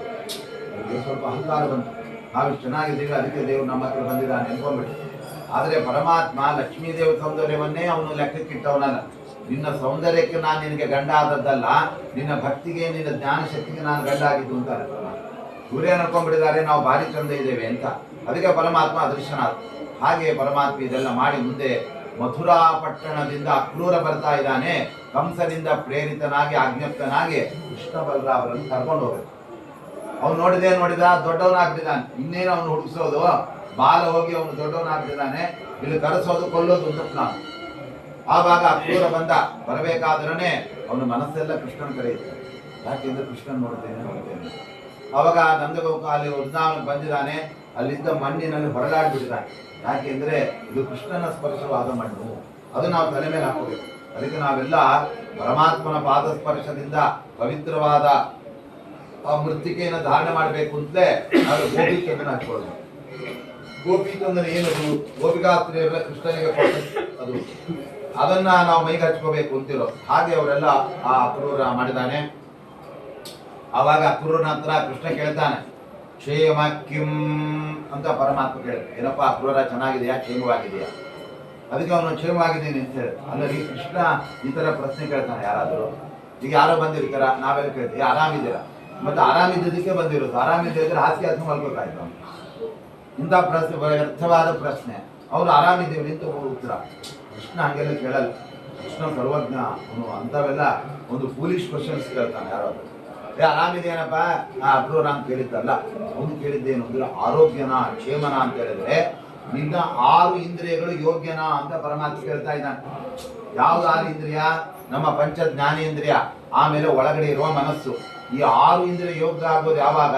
ಕಣ್ಣು ದೇವರನ್ನು ನೋಡ್ತಾ ಇದೆ, ಕಿವಿ ಪರಮಾತ್ಮನ ಮಹಿಮೆ ಕೇಳ್ತಾ ಇದೆ, ಬಾಯಿ ಅವನನ್ನು ಸ್ತೋತ್ರ ಮಾಡ್ತಾ ಇದೆ, ಮೂಗು ದೇವರಿಗೆ ನೈವೇದ್ಯ ಮಾಡಿದ ಸುಗಂಧವನ್ನು ಸುವಾಸನೆ ಮಾಡ್ತಾ ಇದೆ, ಅದನ್ನು ಹಾಸಿಗೆ ಮೇಲೆ ಕೂತು ಬ್ರೂ ಕಾಫಿ ಸ್ಮೆಲ್ ಅನ್ನು ತಗೊಳ್ತಾರೆ. ಪರಮಾತ್ಮನಿಗೆ ನಿವೇದಿಸಿದ ಗಂಧದ ಸ್ಮೆಲ್ ಅನ್ನು ತಗೊಳ್ತಾ ಇವೆ. ಅದೇ ತರ ನಾಲಿಗೆಯಲ್ಲಿ ನೈವೇದ್ಯದ ಅನ್ನವನ್ನು ಊಟ ಮಾಡ್ತಾ ಇದೆ, ಮನಸ್ಸು ಅವನನ್ನು ಚಿಂತನೆ ಮಾಡ್ತಾ ಇದೆ. ಪರಮಾತ್ಮ ತಿಳಿದಿತ್ತು. ನಿನ್ನ ಕಣ್ಣು ಎಷ್ಟೊತ್ತು ದೇವರು ನೋಡ್ತಾ ಇದೆ ಪೂಜೆ ಮಾಡುವಾಗ? 5 ನಿಮಿಷ ಎದ್ದು ಬರ್ತಾ ಇದೆಯಾ? ಹಿಂಗೆ ಈ 6 ಇಂದ್ರಿಯಗಳು ಯೋಗ್ಯವಾಗಿದ್ರೆ ನೀನು ಯೋಗ್ಯ ಅಂತ ಅರ್ಥ ಅಂತ ಪರಮಾತ್ಮ ಅದನ್ನು ಕೇಳಿದ್ದವನು. ಅದು ಬಿಟ್ಟು ಆರೋಗ್ಯನ ಅಂದ್ರೆ ನಿನ್ನ ಹೆಲ್ತ್ ಚೆನ್ನಾಗಿದೆ ಅಂತ ಕೇಳಿದ್ದಾನ. ಅದಕ್ಕೆ ಇನ್ನೇನು ಉತ್ತರ ಕೊಡ್ತಾ ಇದ್ದಾನೆ, ಕ್ಷೇಮಸ್ತಾವದನಂತ ಹೃತ್ ಸರಸುಜೆ ಯಾವತ್ ಭವಾನ್ ತಿಷ್ಠಸೆ ಅಂತ ಹೇಳಿದ. ಸ್ವಾಮಿ ನೀನು ನನ್ನ ಹೃದಯ ಕಮಲದ ಒಳಗಡೆ ನೆಲೆ ನಿಂತಿರ್ಬೇಕಾದ್ರೆ ನನಗೆ ಆರೋಗ್ಯನೇ. ಯಾಕೆಂದ್ರೆ ನೀನೇ ಮಾಡಿಸೋದೆಲ್ಲ ಪುಣ್ಯ ಕಾರ್ಯ, ನೀನೇ ನೋಡಿಸ್ತೀಯಾ, ನೀನೇ ಕೇಳಿಸ್ತೀಯಾ, ನೀನೇ ಗಂಧ ಆಗ್ರಹಣ ಮಾಡಿಸ್ತೀಯಾ, ಅದು ಚೆನ್ನಾಗಿದೆ. ನೋಡಿ ಪರಮಾತ್ಮ ನೀವು ಉಂಡ್ರಾ ತಿಂದಿರಾ ಮಲಗಿದಿರಾ ಎದ್ದಿರಾ ಅಂತ ಕೇಳೋದಿಲ್ಲ, ಸಾಧನೆ ಮಾಡ್ತಾ ಇದ್ದೀರಾ ಅಂತ ಕೇಳ್ತಾನೆ ದೇವ್ರು. ನಾವು ಸಾಧನೆ ಅಂದ್ರೆ ನಾವು ಸಾಧನೆ ಮಾಡ್ತೀವಿ. ಆ ಪೂರಿಗೆ ಸಾಗು, ಆಮೇಲೆ ಭಕ್ರಿ ಚಟ್ನಿ, ಇದು ನಮ್ಮ ಸಾಧನೆ ಆಗೋದು. ಇವತ್ತು ಏನು ಸಾಧನೆ ಮಾಡಿದ್ರಿ? ಈ ಸಾಧನೆ ಆಗೋದು. ಪರಮಾತ್ಮ ಅದಲ್ಲ, ಎಷ್ಟು ಶ್ರವಣ ಮಾಡಿದೆ, ಎಷ್ಟೊತ್ತು ನನ್ನ ಧ್ಯಾನ ಮಾಡಿದೆ, ಅದನ್ನ 6 ಯೋಗ್ಯನ ಅಂತ ದೇವರು ಕೇಳ್ತಾ ಇದ್ದಾನೆ.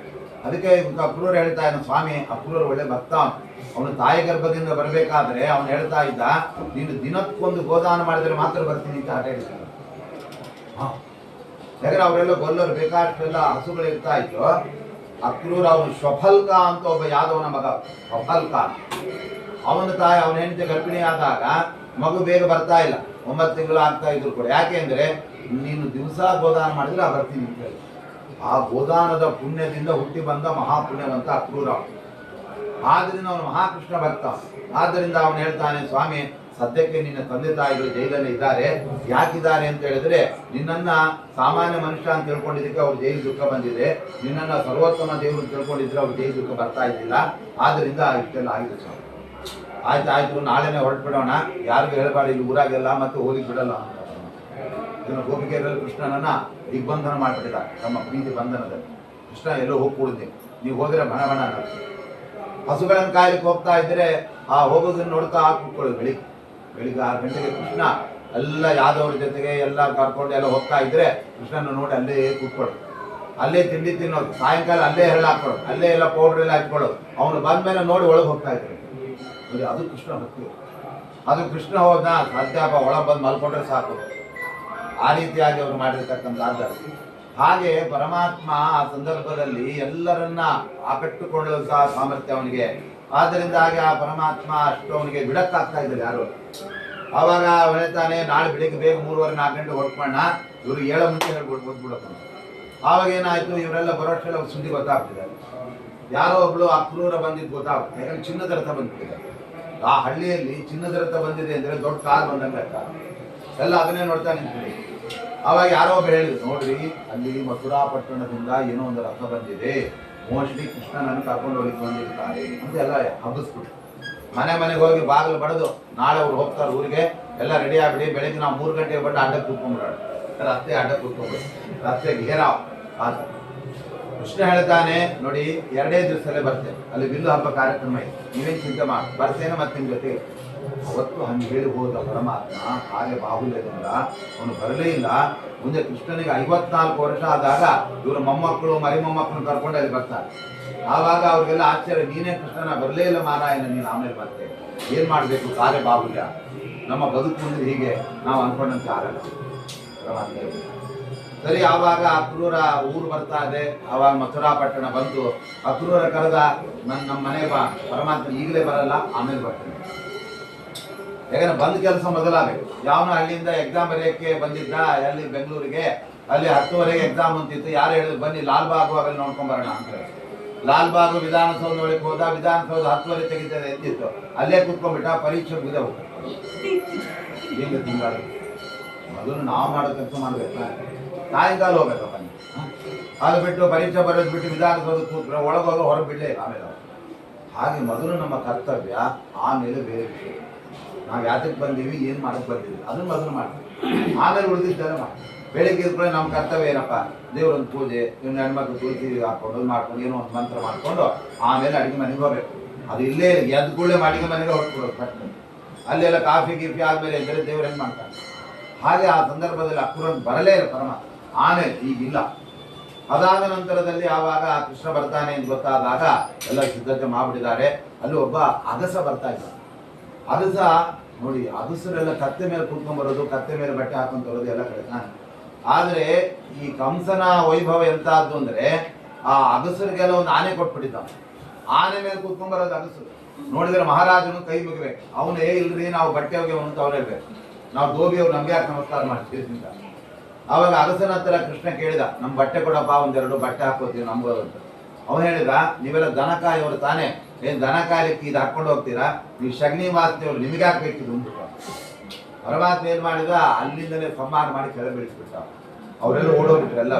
ಆಮೇಲೆ ಅವಳು ಯಾರೋ ಒಬ್ಬಾಕೆ ಸೈರಂದ್ರಿ, ಅವಳೇ ಗೂನು ಬೆನ್ನಿನವಳು ಅಲ್ಲಿ ಬಂದಿದ್ದಾರೆ. ಆ ಸಂದರ್ಭದಲ್ಲಿ ಕುಬ್ಜ ಅಂತ ಹೆಸರು. ಕುಬ್ಜಾನು ಕುಳ್ಳಿಗಿತ್ತು. ಆಮೇಲೆ ತ್ರಿವಕ್ರೆ, 3 ಕಡೆ ಗೂನು ಬೆನ್ನವಳು. ಯಾಕಂದ್ರೆ ಹಿಂದಿನ ಜನ್ಮದಲ್ಲಿ ಅವಳು ಪಿಂಗಳ ಅಂತ ವೇಷ ಆಗಿ ದೇಹ ಎಲ್ಲ ಮಾರ್ಕೊಂಡ್ಬಿಟ್ಟು, ಆ ದೇಹದಲ್ಲಿ ಆ ಪಾಪದ ಒಂದು ಗುರುತು ಅಲ್ಲಿ ಉಳಿದದ್ದರ ಸಂಕೇತ ಆಗಿ 3 ಕಡೆ ಗೂನು ಬೆನ್ನು ಬಂದಿದೆ. ಅದು ಒಳ್ಳೆ ಭಕ್ತಳು ಪಾಪ. ಅವಳು ದೇವರೇ ಆ ಕಂಸನಿಗೆ ಗಂಧ ತೆಕೊಂಡು ಹೋದ ಅವಳ ಕೆಲಸ. ಅವತ್ತು ಗಂಧವನ್ನು ತಂದಾಗ ಕೃಷ್ಣ ಕೇಳ್ಬಿಟ್ಟು ನಮ್ಗೆ ಸ್ವಲ್ಪ ಗಂಧ ಕೊಡ್ತೇನಮ್ಮ ಅಂತ ಹೇಳಿ. ಅವಳು ಹೇಳಿದ್ದು ಗಂಧ ನೀನು ಕೊಡೋದೇ ಬಿಡೋದೇ ಎಲ್ಲ ಇಲ್ಲ, ನಾನೇ ಬಂದು ಹಸ್ತೀನಿ ಅಂತ ಹೇಳಿ. ಆಪಾದ ಮೌಲಿ ಪರ್ಯಂತಂ ಕೃತೋದ್ವಾಹಂ, ಎಲ್ಲ ಗಂಧವನ್ನು ಹಚ್ಚಿಬಿಟ್ಟು ಎಲ್ಲ ಸ್ವಾಮಿ ಈ ಗಂಧ ಇಷ್ಟು ದಿವಸ ಯಾರೋ ಕಂಸನಿಗೆ ಕೊಡ್ತಾ ಇದ್ದೆ, ಇವತ್ತು ನಿನ್ ಕೊಟ್ಟೆ ಸ್ವಾಮಿ, ನಾನು ಗಂಧ ತೆಗೆದು ಸಾಲು ಗಂಧ. ಯಾಕಂದ್ರೆ ಹಿಂದಿನ ಜನ್ಮದಲ್ಲೇ ಪರಮಾತ್ಮನ ಪತಿ ಅಂತ ಅವಳು ನಂಬಿದ್ದರಿಂದ ಆ ಥರ ಆಗ್ಬಿಟ್ಟಿದೆ. ಅವಾಗ ಪರಮಾತ್ಮ ಕೇಳಿದ, ನಿನ್ಗೇನ್ ಮಾಡ್ಬೇಕು, ನಿನ್ಗೇನ್ ಬೇಕು ವರ? ಅವಳು ಹೇಳಿದ್ದು, ನನಗೆ ಒಳ್ಳೆ ವಯಸ್ಸಿದೆ, ಒಳ್ಳೆ ಯೌವನ ಇದೆ, ಒಳ್ಳೆ ಮನಸ್ಸಿದೆ, ಆದ್ರೆ ಈ ಹೂನ್ ಮೇಲೆ ಒಂದು ಅಡ್ಡ ಆಗ್ತದೆ, ಸರಿ ಮಾಡು ಅಂತ ಕೇಳಿ ಪರಮಾತ್ಮ ಅವಳನ್ನ ನೆಟ್ಟಿಗೆ ತರ ತೆಗೆದು ಬಿಟ್ಟು ಅವಳನ್ನ ಒಳ್ಳೆ ಸುಂದರಿಯನ್ನಾಗಿ ಮಾಡಿದ್ದಾನೆ. ಮುಂದೆ ಅವಳಿಗೆ ವಿಶೋಕ ಅಂತ ಒಬ್ಬ ಮಗನನ್ನು ಕೂಡ ಕೊಡ್ತಾ ಇದ್ದಾನೆ.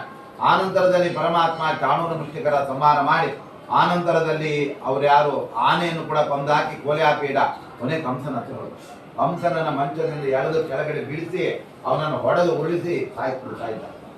ಉಗ್ರಸೇನಂ ಯದುಪತಿಂ ಚಕ್ರೇ ಚಕ್ರಧರ ಕಿಲ ಯದು ಮಾತ್ರಾಧಿಪತ್ಯೇನ ತಸ್ಯ ವಿಶ್ವೇಶ್ವರಸ್ಯ ಕಿಂ. ನೋಡಿ, ಪರಮಾತ್ಮ ಯಾದವ ರಾಜ್ಯ ಸಿಂಹಾಸನ ಬಯಸ್ತಿಲ್ಲ. ಯಾಕೆಂದ್ರೆ ಅವನು ಇಡೀ ಬ್ರಹ್ಮಾಂಡಕ್ಕೆ ಒಡೆಯನಾದ ಪರಮಾತ್ಮನಿಗೆ ಯಾವುದೋ ಒಂದು ಯಾದವ ರಾಜ್ಯದ ಸಿಂಹಾಸನ ದೊಡ್ಡ ವಿಷಯ. ದೇಶಕ್ಕೆ ಪ್ರಧಾನಿ ಆಗಿರ್ತಾನಪ್ಪ, ಅದು ಬಿಟ್ಟು ಯಾವುದೋ ಒಂದು ಕೆಳಗಡೆ ಅದು ಒಂದು ಚೇರ್ಮನ್ ಆಗಲಿಲ್ಲ ಯಾವುದಕ್ಕೂ ಅಂತ ಆಸೆ ಪಡ್ತಾನ. ಅದು ಸಣ್ಣದು, ಇದು ದೊಡ್ಡದು. ಪರಮಾತ್ಮ ಅವನು ಲೋಕೇಶ್ವರ, ವಿಶ್ವೇಶ್ವರ, ಆದ್ರಿಂದ ಅದನ್ನು ಬಯಸಲಿಲ್ಲ. ಉಗ್ರಸೇನನ್ನ ರಾಜನನ್ನಾಗಿ ಮಾಡಿಬಿಡ್ತಾನೆ. ಈ ತರ ಪರಮಾತ್ಮ ತನ್ನ ಅವತಾರದ ಅತ್ಯಂತ ಮುಖ್ಯವಾದ ಕಾರ್ಯವನ್ನಲ್ಲಿ ಮಾಡ್ತಾ ಇದ್ದಾನೆ. ಅದಾದ ನಂತರದಲ್ಲಿ ಅಸ್ಥಿಪ್ರಾಸ್ತಿ ಅಂತ ಅವರೆಲ್ಲ ಕಂಸನ ಇಬ್ಬರು ಮಡದಿಯರು, ಅವರು ಜರಾಸಂಧನ ಮಕ್ಕಳು. ಜರಾಸಂಧನ ಕೋಪ ಬಂದ್ರು, ಇವನೇನು ಕೃಷ್ಣ ಹಿಂಗೆ ಬಿಟ್ರೆ ನನ್ನ ಅಳಿಯನನ್ನೇ ಕೊಂದು ಹಾಕ್ಬಿಟ್ನಲ್ಲ ಕಂಸನನ್ನ, ನನ್ನ ಇಬ್ಬರು ಹೆಣ್ಣು ಮಕ್ಕಳು ವಿಧೇಯ ಆಗ್ಬಿಟ್ರಲ್ಲ ಅಂತ ಒಂದು ಸಿಟ್ಟು ಬಂದು ಅವನೇನ್ ಮಾಡಿದ, ಕೃಷ್ಣನ ಮೇಲೆ ದಂಡೆತ್ತಿ ಬಂದ. ಎಲ್ಲಿಗೆ? ದ್ವಾರಕೆಯನ್ನು ನಿರ್ಮಾಣ ಆಗಿಲ್ಲ ಅವರು. ಅವಾಗ ಮಥುರಾಕ್ಕೆ ಬಂದಿದ್ದ. ಯಾಕೆ ಅಂದ್ರೆ ಆ ಕಂಸ ಸತ್ತು ಹೋದ್ಮೇಲೆ ಅದೆಲ್ಲ ಕೃಷ್ಣನ ಸುಪರ್ದಿಯಲ್ಲಿ ಬಂದ. ಆವಾಗ ಅವನು ಬಂದಾಗ ಅವನ ಸೈನ್ಯವನ್ನೆಲ್ಲ ಅಲ್ಲಿ ಸಂಹಾರ ಮಾಡಿಬಿಡ್ತಾನೆ ಪರಮಾತ್ಮ. ಈ ತರ ಅವನು ಒಂದಲ್ಲ ಎರಡಲ್ಲ 17 ಬಾರಿ ಬಂದಿದ್ದಾನೆ ಯಾರು ಜರಾಸಂಧ. ಕೊನೆಗೆ 3-4 ಸರಿ ಇದೇ ತರ ಬರ್ತಾನೆ ಅಂತ ಗೊತ್ತಾದಾಗ ಎಲ್ಲ ಯಾದವರು ಕೃಷ್ಣನ ಹತ್ರ ಕೇಳ್ಕೊಂಡ್ರು, ಸ್ವಾಮಿ ಇನ್ನು ನಮ್ಗಿರೋದು ಕಷ್ಟ ಆಗತ್ತೆ, ಇನ್ನು ಯಾವಾಗ ನಾವೇನು ಅಡಿಗೆ ಮಾಡಾಗಿಲ್ಲ, ಊಟ ಮಾಡಾಗಿಲ್ಲ, ಇನ್ನೇನು ಎಲ್ಲ ಬಡಿಸ್ಕೊಳ್ಳೋ ಊಟ ಮಾಡಬೇಕು, ಯುದ್ಧ ಆಗ್ಬಿಡೋದು ಅವರೆಲ್ಲ ಹೋಗ್ತಾರೆ. ಆವಾಗ ಪರಮಾತ್ಮ ತೀರ್ಮಾನ ಮಾಡಿದ, ನಾನು ಸಮುದ್ರದ ಮಧ್ಯದಲ್ಲಿ ದ್ವಾರಕಾ ಪಟ್ಟಣ ನಿರ್ಮಾಣ ಮಾಡ್ತೇನೆ, ಆ ದ್ವಾರಕೆಯಲ್ಲಿ ವಿಶೇಷವಾಗಿ ನೀವೆಲ್ಲ ವಾಸ ಮಾಡಿ ಅಂತ ಆ ಥರ ಪರಮಾತ್ಮ ದ್ವಾರಕೆಯನ್ನ ಅಲ್ಲಿ ನಿರ್ಮಾಣ ಮಾಡ್ತಾ ಇದ್ದಾನೆ. ಅದಾದ ನಂತರದಲ್ಲಿ ಪರಮಾತ್ಮ ಅವನು ದ್ವಾರಕೆಯನ್ನ ನಿರ್ಮಾಣ ಮಾಡಿ ಮುಚುಕುಂದನ ಮೂಲಕವಾಗಿ ಯವನ ರಾಜ ಅವನನ್ನ ಆ ಕಾಲಯವನನ್ನು ಸಂಹಾರ ಮಾಡ್ತಾನೆ ಪರಮಾತ್ಮ. ಆ ಕಾಲಯವನ ಅವನು ಕೃಷ್ಣನ ಅಂತ್ಯಕಾಲ ಪ್ರತೀಕ್ಷೆ ಮಾಡಲಿಕ್ಕೋಸ್ಕರ ಹುಟ್ಟಿದವನ, ಆದ್ರೆ ಅವನೇ ಕೃಷ್ಣನ ಕೈಯಲ್ಲಿ ಸತ್ತು ಹೋದ. ಯಾಕಂದ್ರೆ ಅವ್ರು ಯಾರು ಗರ್ಗಾಚಾರ್ಯರು ಅಂತ ಅವರು ಯಾದವರು, ಅವರಿಗೆ ಪಾಪ ಈ ಯಾದವರು ಸುಮ್ಮನೆ ಇರಲಾರದೆ, ಏನ್ ಗರ್ಗಾಚಾರ್ಯ ನಿಮ್ಮ ಮದುವೆ ಇಲ್ವಾ, ನೀವೇನು ಗಂಡಸರಲ್ವಾ ತಿಂಗಳ ಸಮರ್ಥ ಮಾಡ್ತಾರೆ. ಅವ್ರು ಸಿಟ್ಟಿಗೆ ಏನ್ರಲ್ಲೇ ನಮಗಿಂದ ಅಂತೀರಾ, ನಿಮ್ಮ ವಂಶವನ್ನೇ ನಾಶ ಮಾಡುವ ಒಂದು ಮನೆಗೆ ಹುಟ್ಟಲಿ ಅಂತ ಆ ಥರ. ಆಮೇಲೆ ಅದಕ್ಕಾಗಿ ನಾನು ತಪಸ್ ಮಾಡ್ತೇನೆ ಅಂತ ಹೇಳಿ ಒಂದು ಯಜ್ಞ ಮಾಡಿ ಅಲ್ಲಿ ಕಬ್ಬಿಣವನ್ನು ಆಹುತಿ ಕೊಟ್ಟು ಅಲ್ಲಿ ಒಬ್ಬ ಕಪ್ಪು ಮನುಷ್ಯನನ್ನು ಸೃಷ್ಟಿ ಮಾಡಿ, ಅವನೇ ಕಾಲ ಆಲ. ಅವನು ಯವನ ರಾಜ್ಯದಲ್ಲಿ ಬೆಳೆದದ್ದರಿಂದ ಅವನು ಯವನ ಅಂತ ಆಗಿತ್ತು. ಅವನನ್ನು ಕೃಷ್ಣನನ್ನು ಕೊಲ್ಲಕ್ಕೋಸ್ಕರ ಏರ್ಪಾಟ್ ಮಾಡಿದ್ರು ಯಾರು? ಗರ್ಗಾಚಾರ್ಯ. ಕೃಷ್ಣನಿಗೆ ಇದು ಗೊತ್ತಾಯಿತು.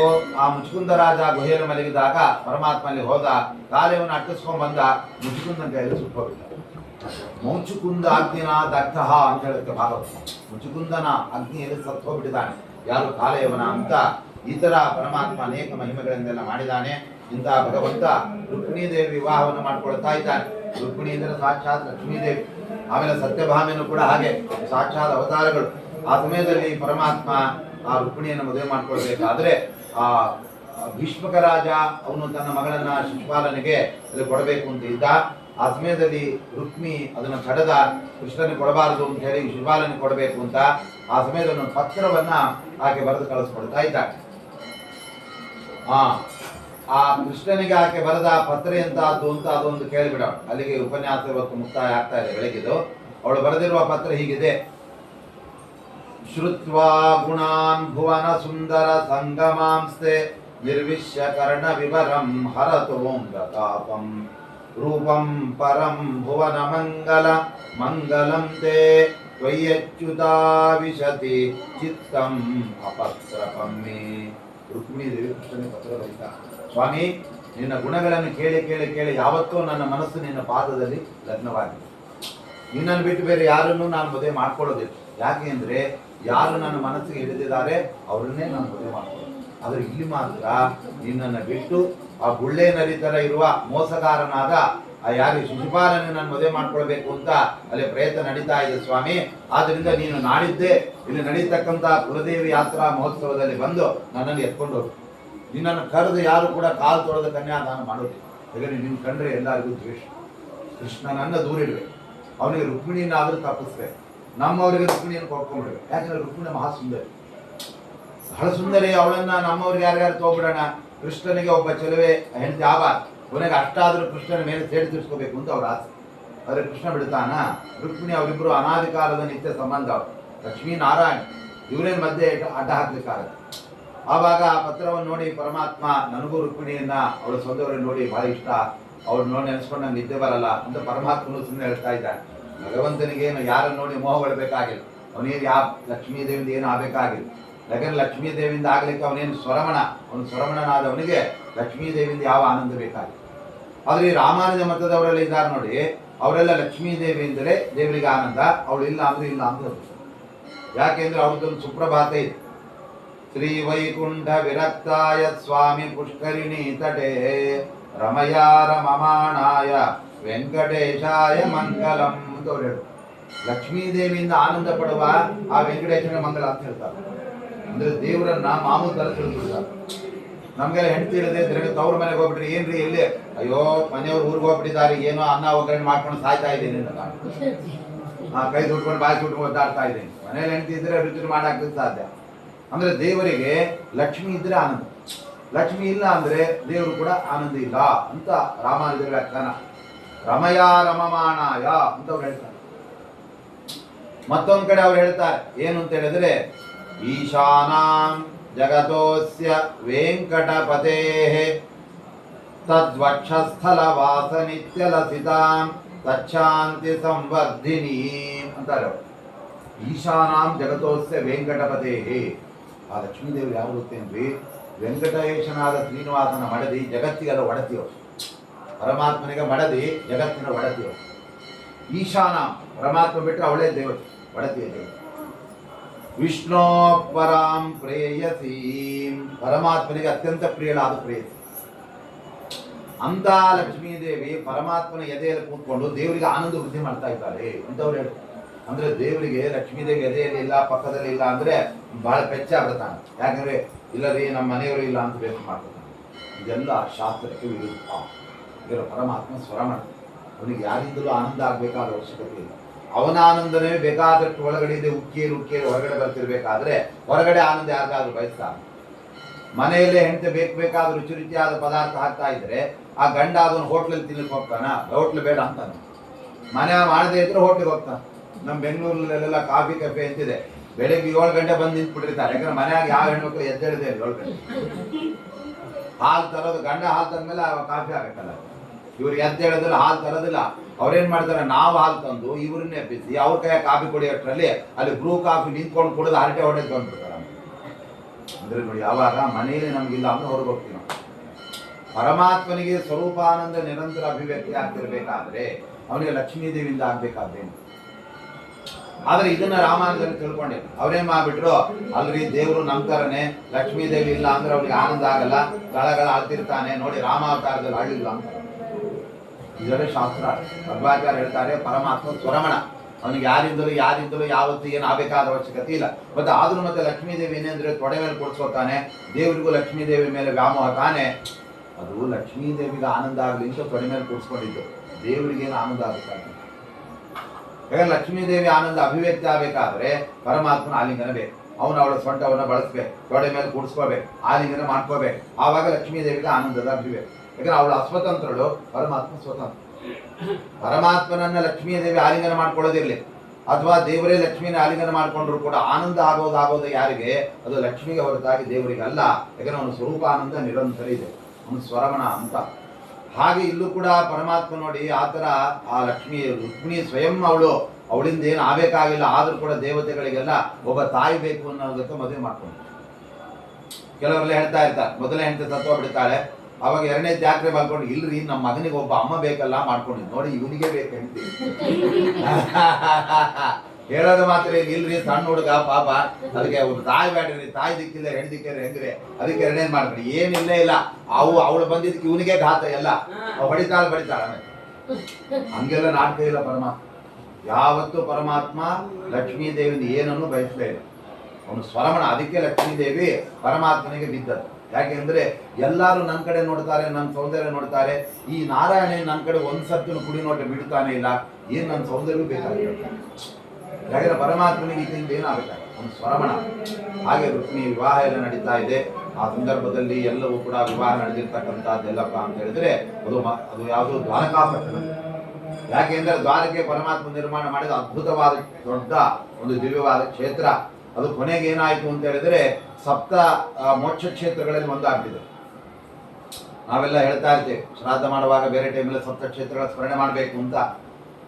ಅಯೋಧ್ಯ, ಮಥುರಾ, ಮಾಯಾ, ಕಾಶಿ, ಕಾಂಚಿ, ಅವಂತಿಕಾ, ಪುರಿ, ದ್ವಾರಾವತಿ ಅಂತ ನೋಡಿ. ದ್ವಾರಕಾಪಟ್ಟಣ ಏನಿದೆಯಲ್ಲ ಅದು ಕೂಡ 7 ಮೋಕ್ಷವನ್ನು ಕೊಡತಕ್ಕಂಥ ಜಾಗಗಳಲ್ಲಿ ಅದು ಕೂಡ ಬಂತು. ಮೊದಲನೇದ್ದು ಅಯೋಧ್ಯ, ಮಥುರಾ ಕೃಷ್ಣನ ಜನ್ಮಸ್ಥಾನ, ಆಮೇಲೆ ಕಾಶಿ, ಕಾಂಚಿ, ಅವಂತಿಕಾ, ಪುರಿ, ದ್ವಾರಾವತಿ ಅಂತೆಲ್ಲ ಇದೆ. ಆದ್ರಿಂದ ಅಂತಹ ಮೋಕ್ಷವನ್ನು ಕೊಡುವ ದಿವ್ಯವಾದ ಒಂದು ಸ್ಥಳ ಅಂತ ಯಾವ್ದಾದ್ರೂ ಇದ್ರೆ ಅದು ಯಾವುದು ದ್ವಾರಕಾ. ದ್ವಾರ ಅಂದ್ರೆ ಬಾಗಿಲು, ಕ ಅಂದ್ರೆ ಮೋಕ್ಷಕ್ಕೆ ಬಾಗಿಲು. ಯಾಕಂದ್ರೆ ಅಲ್ಲಿ ಬಂದು ನಾವು ಕೃಷ್ಣನ ದರ್ಶನ ಮಾಡಿಬಿಟ್ರೆ ಪರಮಾತ್ಮ ಹೇಳ್ತಾನೆ ಅಲ್ಲಿ ಯಾವತ್ತೂ ಸನ್ನಿಹಿತನಾಗಿದ್ದಾನೆ ದೇವರು. ಅಲ್ಲಿ ಕರ್ಕೊಂಡ್ಬಂದು ಕೂಡಿಸೋದಿಲ್ಲ, ಯಾಕಂದ್ರೆ ಅವನದೇ ಮನೆ, ಅವನೇ ಇಷ್ಟಪಟ್ಟು ಮಾಡಿದ. ಈಗ ಬಾಡಿಗೆ ಮನೆಯಲ್ಲಿ ಇದ್ದವನ ಅಲ್ಲಿ ಸ್ವಂತ ಮನೆಗೆ ಹೋಗಿ ಕೂತ್ಕೊಂಡ್ಬಿಟ್ಟಿದ್ದಾನೆ. ಸ್ವಂತ ಮನೆಯೇ ಆದ್ರೆ ಯಾವಾಗ ಅಲ್ಲೇ ಇರ್ತಾನೆ. ಪರಮಾತ್ಮ ತಾನೇ ಇಷ್ಟಪಟ್ಟು ದ್ವಾರಕೆ ನಿರ್ಮಾಣ ಮಾಡಿಸಿದ್ದರಿಂದ ಅಲ್ಲಿ ಯಾವಾಗಲೂ ನಿತ್ಯಂ ಸನ್ನಿಹಿತೋ ಹರಿಹಿ, ದ್ವಾರಕೆಯನ್ನು ಬಿಟ್ಟು ಮಾತ್ರ ದೇವರು ಯಾವತ್ತೂ ಹೋಗಲ್ಲ ಅಂತ ಆ ರೀತಿಯಾಗಿರ್ತಕ್ಕಂಥದ್ದಾಗಿದೆ. ಹೀಗೆ ಪರಮಾತ್ಮನ ವಿವಾಹ ಅಲ್ಲಿ ರುಕ್ಮಿಣಿ ದೇವಿ ಜೊತೆ ನಡೆದಿದೆ. ಮುಂದೆ ಸತ್ಯಭಾಮಿ ಜೊತೆಗೆ, ಆಮೇಲೆ ಜಾಂಬವತಿ, ಆಮೇಲೆ ಲಕ್ಷಣ, ಆಮೇಲೆ ಮುಂತಾದ ಎಲ್ಲ ಷಣ್ಮಹಿಷಿಯರ ಜೊತೆಗೂ ಪರಮಾತ್ಮನ ವಿವಾಹ ಅದೆಲ್ಲ ನಡೀತಾ ಇದೆ ಅಂತ. ಹೀಗೆ ಪರಮಾತ್ಮನ ಮಹಿಮೆ ಅಗಾಧವಾದದ್ದು. ಅದು ಅಧಿಕ ಮಾಸದಲ್ಲಿ ನಾವು ಕೇಳ್ತಾ ಇದ್ದೇವೆ ಅಂದರೆ ಭಾರಿ ಪುಣ್ಯ. ಈಗ ಅಧಿಕ ಮಾಸಕ್ಕೆ ಏನು ವೈಶಿಷ್ಟ್ಯ ಅಂತ ಹೇಳಿದ್ರೆ ನಾವು ಒಂದು ದಿನ ಮಾಡಿದ ಪುಣ್ಯಕ್ಕೆ 12 ದಿನ, ಒಂದು ತಿಂಗಳಲ್ಲಿ ಮಾಡಿದ ಪುಣ್ಯಕ್ಕೆ 12 ತಿಂಗಳ ಫಲ ಕೊಡ್ತಾನಂತೆ ನೋಡಿ. ಇದೇ ಅಧಿಕಸ್ಯ ಅಧಿಕಂಪ. ಇದನ್ನು ಯಾಕೆ ಹೇಗೆ ಕೊಟ್ಟ ಪರಮಾತ್ಮ ಅಂದ್ರೆ ಅದು ಕೃಷ್ಣನ ಕಥೆಗೆ ಬರುತ್ತೆ. ಆ ಕೃಷ್ಣ ಮದುವೆ ಆದ್ಮೇಲೆ 2-3 ವರ್ಷ ಮಕ್ಕಳಾಗಲೇ ರುಕ್ಮಿಣಿ ಗಾಬರಿ ಆಗ್ಬಿಟ್ಟು, ಏನು ನಮ್ಮ ಮಕ್ಕಳಾಗ್ತವೆ ಇನ್ನೊಂದು ಗಾಬರಿ ಆಗ್ಬೇಕಂತ. ಯಾರೆಲ್ಲ ಕೇಳೋದೇನು ಮದುವೆ ಆದ್ಮೇಲೆ, ಏನು ಮದುವೆ ಆಯ್ತೇನೆ ಎಷ್ಟು ಮಕ್ಕಳು ಅಂತ ಕೇಳ್ತಾರೆ ಮದುವೆ ಆದ್ಮೇಲೆ. ಅದು ಬಿಟ್ಟು ಮದುವೆ ಆದ್ಮೇಲೆ ಎಷ್ಟು ಮನೆ ಅಂತ ಯಾವನು ಕೇಳೋದೆ, ಮನೆ ತೊಗೊಂಡೇ ಮಾಡ್ತಾರೆ. ಮದುವೆ ಆದ್ಮೇಲೆ ಮಕ್ಕಳಾಗಬೇಕು ಅಂತ ಹೇಳೋದು. ಆವಾಗ ಮಕ್ಕಳಾಗಿಲ್ಲ ಅಂತ ಎಲ್ಲರ ಹತ್ರ ಹೇಳೋದು ಯಾರು ರುಕ್ಮಿಣಿ. ಆವಾಗ ಗಾಬರಿ ಆಗ್ಬಿಟ್ಲು, ಇಲ್ರಿ ರುದ್ರದೇವ್ರ ಹತ್ರ ಹೋಗೋಣ, ಕೈಲಾಸ ಪರ್ವತ ಹೋಗಿ 12 ವರ್ಷ ತಪಸ್ ಮಾಡ್ಬೇಕು ಅಂತ ಕೇಳ್ಕೊಂಡ್ಬಿಟ್ಟು. ದೇವರಿಂದ ನಾನೇ ಎಲ್ಲರಿಗೂ ಮಕ್ಕಳನ್ನ ಕೊಡೋನು, ನಾನೇ ಗೋಪಾಲಕೃಷ್ಣ, ಸಂತಾನ ಗೋಪಾಲಕೃಷ್ಣ, ಇವ್ರು ನೋಡಿದ್ರೆ ನನ್ನನ್ನು ಯಾರ ಹತ್ರ ಕರ್ಕೊಂಡು ಹೋಗ್ತಾಳಲ್ಲಪ್ಪ ಅಂತ. ಆದ್ರೂ ಆಯ್ತು ಬಿಡ ಹೋಗೋಣ ಅಂತ ಹೋದ ಪರಮಾತ್ಮ ಕೈಲಾಸಕ್ಕೆ. ಅಲ್ಲಿ ರುದ್ರದೇವರು ಬಂದು ನಮಸ್ಕಾರ ಮಾಡಿ.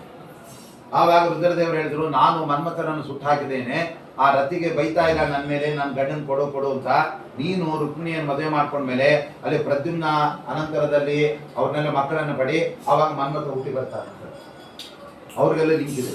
ಆ ಸಮಯದಲ್ಲಿ ಹಾಗೆ ಆಗಲಿ ಅಂತ ಒಪ್ಕೊಂಡ ಕೃಷ್ಣ.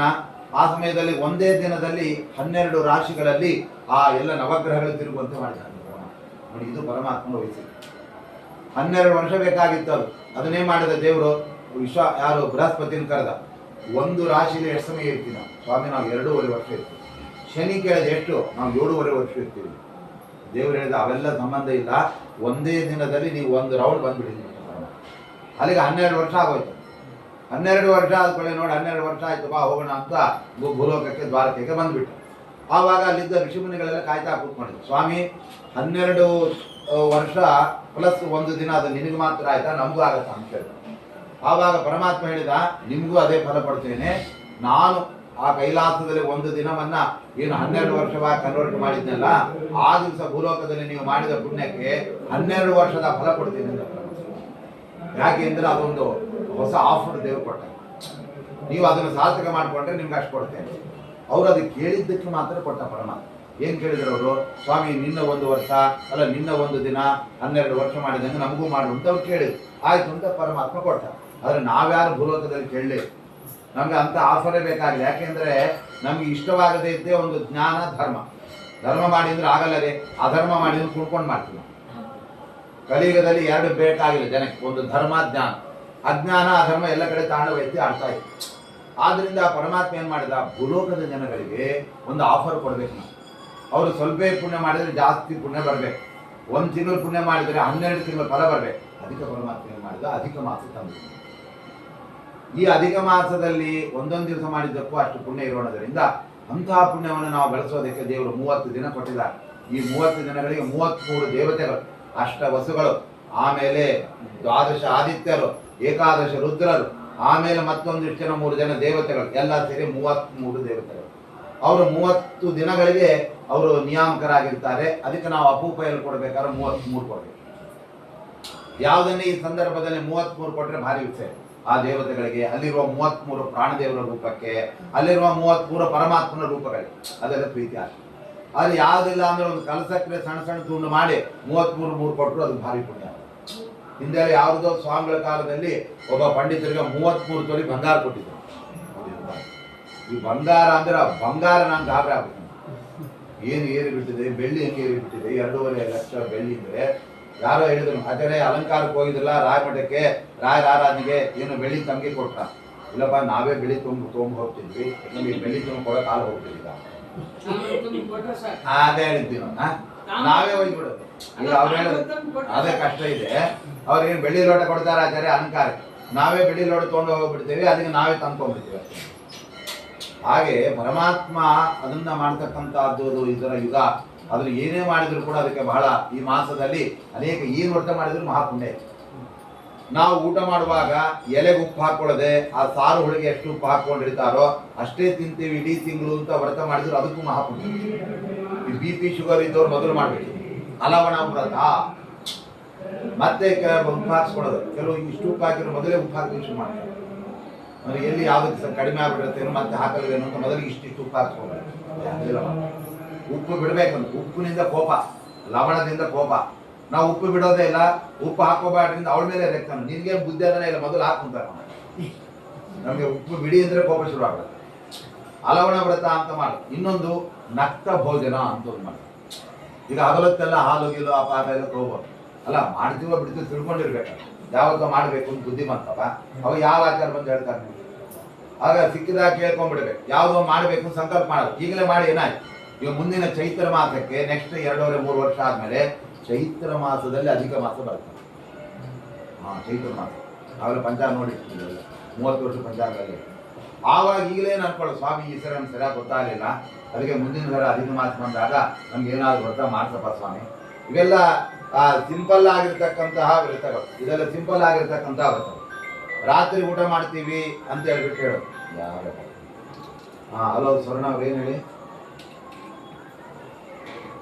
ನಾವಿಲ್ಲಿ ಉಪನ್ಯಾಸದಲ್ಲಿದ್ದೇವೆ. ಏನು ಹೇಳಿ. ಆದ್ದರಿಂದ ಇದಾದ್ಮೇಲೆ ಮಾಡ್ತೇನೆ, ಇಮಿಡಿಯೇಟ್ ಮಾಡ್ತೇನೆ. ಆದ್ದರಿಂದ ನಾವು ಇವೆಲ್ಲ ತಿಳ್ಕೊಂಡಿರ್ಬೇಕು. ದೇವ್ರು ಏನು ಅಂದ್ರೆ ಯಾವುದೋ ಒಂದು ಸಣ್ಣ ವ್ರತ ಮಾಡಿದ್ರು ದೇವ್ರು ಭಾರಿ ಪ್ರೀತಿ ಆಗ್ತದೆ. ಯಾಕೆಂದ್ರೆ ನನ್ನ ಮಹತ್ವ ತಿಳ್ಕೊಂಡು ಮಾಡಿದಿರಲ್ಲಪ್ಪ, ದೇವ್ರ ಖುಷಿ. ಈ ಸಣ್ಣ ಮಕ್ಕಳು ಒಂದು ಅಂತ ಬರೆದ್ರೆ ನೋಡ್ರಿ ನಮ್ಮ ಮಗು ಎಷ್ಟು ಬರೆದಿದೆ ಅಂತ ಹೇಳೋದು. ದೇವ್ರು ಅಷ್ಟು ಹಿರಿ ಇದ್ದುತ್ತಾ ನನ್ನ ಭಕ್ತರು ಮಾಡೋ ಸಣ್ಣ ಸಣ್ಣ ಕೆಲಸಗಳು ಆ ಥರ ಮಾಡೋದು. ಹಗಲತ್ತೆಲ್ಲ ಏನ್ ಬೇಕಾದ್ರೆ ತಗೊಳ್ಳಿ, ರಾತ್ರಿ ಊಟ ಮಾಡ್ತೀವಿ ಅಂತ ಸಂಕಲ್ಪ ಮಾಡೋದು ನಕ್ತ ಭೋಜನ. ಅಥವಾ ನಕ್ತದಲ್ಲಿ ಫಲಾರ ಮಾಡುತ್ತಾರೆ. ಆ ಥರ ಒಂದು ತಿಂಗಳು ಏನೇ ವ್ರತವನ್ನು ಇಟ್ಕೊಂಡ್ರೆ ಅದ್ರ ಜೊತೆಗೆ 33 ಏನೋ ಒಂದು ಭಕ್ತಿ ಮಾಡಿ ಕೊಡೋದಾಗಿರ್ಬೋದು, 33 ನಮಸ್ಕಾರ, ಆ 33 ಬಾರಿ ತುಳಸಿ ಪ್ರದಕ್ಷಿಣೆ ಮಾಡೋದು, ಅಥವಾ 33 ಹಾಡು ಹೇಳ್ಕೊಡೋದು. ಹೆಣ್ಮಕ್ಳಿಗೆ ಸುಲಭನ, ದೇವ್ರದ್ದು ಮತ್ತೊಂದು ಯಾರು ಪ್ರಾಣ ದೇವ್ರದ್ದು ಯಾವೇ ಒಟ್ಟು ದೇವ್ರದ್ದು ಎಲ್ಲ 33 ಹಾಡು ಹೇಳ್ಕೊಂಡು ಆಮೇಲೆ ನಾನು ಫಲಾರ ಮಾಡ್ತೀನಿ ಅಂತ ಅನ್ಸಂದ. ಇದ್ರ ಜೊತೆಗೆ ಪುರುಷರೆಲ್ಲ ಮಾಡ್ಬೇಕಾದ್ರೆ 33 ದಳ ತುಳಸಿ ಇಟ್ಕೊಂಡ್ಬಿಟ್ಟು ಅದ್ರಲ್ಲಿ ಆ ದೇವತೆಗಳನ್ನ ಪರಮಾತ್ಮನ ರೂಪವನ್ನ ಆವಾಹನೆ ಮಾಡಿ ಅದನ್ನು ಮಾಡೋದು. ಸಾಧ್ಯ ಇದ್ರೆ 33 ಅಪೂಪ ಅಂದ್ರೆ ಅಕ್ಷರಸ ಏನಿದೆ ಅದನ್ನೆಲ್ಲ ಅದರ ದೇವರ ಆವಾಹನೆ ಮಾಡಿ ಆ ಬ್ರಾಹ್ಮಣಿಗೆ ದಾನ ಮಾಡೋದು. ಅದಾಗಿಲ್ಲ ಹಣ್ಣುಗಳನ್ನು ಕೊಡೋದು, ಏನ್ ಸಾಧ್ಯವೋ ಅವ್ರಿಗೆ. ಇದನ್ನೆಲ್ಲ ಪರಮಾತ್ಮ ಏನೇ ಮಾಡಿದ್ರು 33. ಕೊನೆಗೆ ಅದರಿಂದ ಪರಮಾತ್ಮ ಪ್ರೀತನಾಗಿ ಅಧಿಕ ಮಾಸದಲ್ಲಿ ವಿಶೇಷ ಅವರಿಗೆ ಅನುಗ್ರಹ ಮಾಡ್ತಾನೆ. ಯಾಕೆ ಅಂದ್ರೆ ಈ ಅಧಿಕ ಮಾಸ ಬರೋದೇ 2.5 ವರ್ಷಕ್ಕೊಮ್ಮೆ.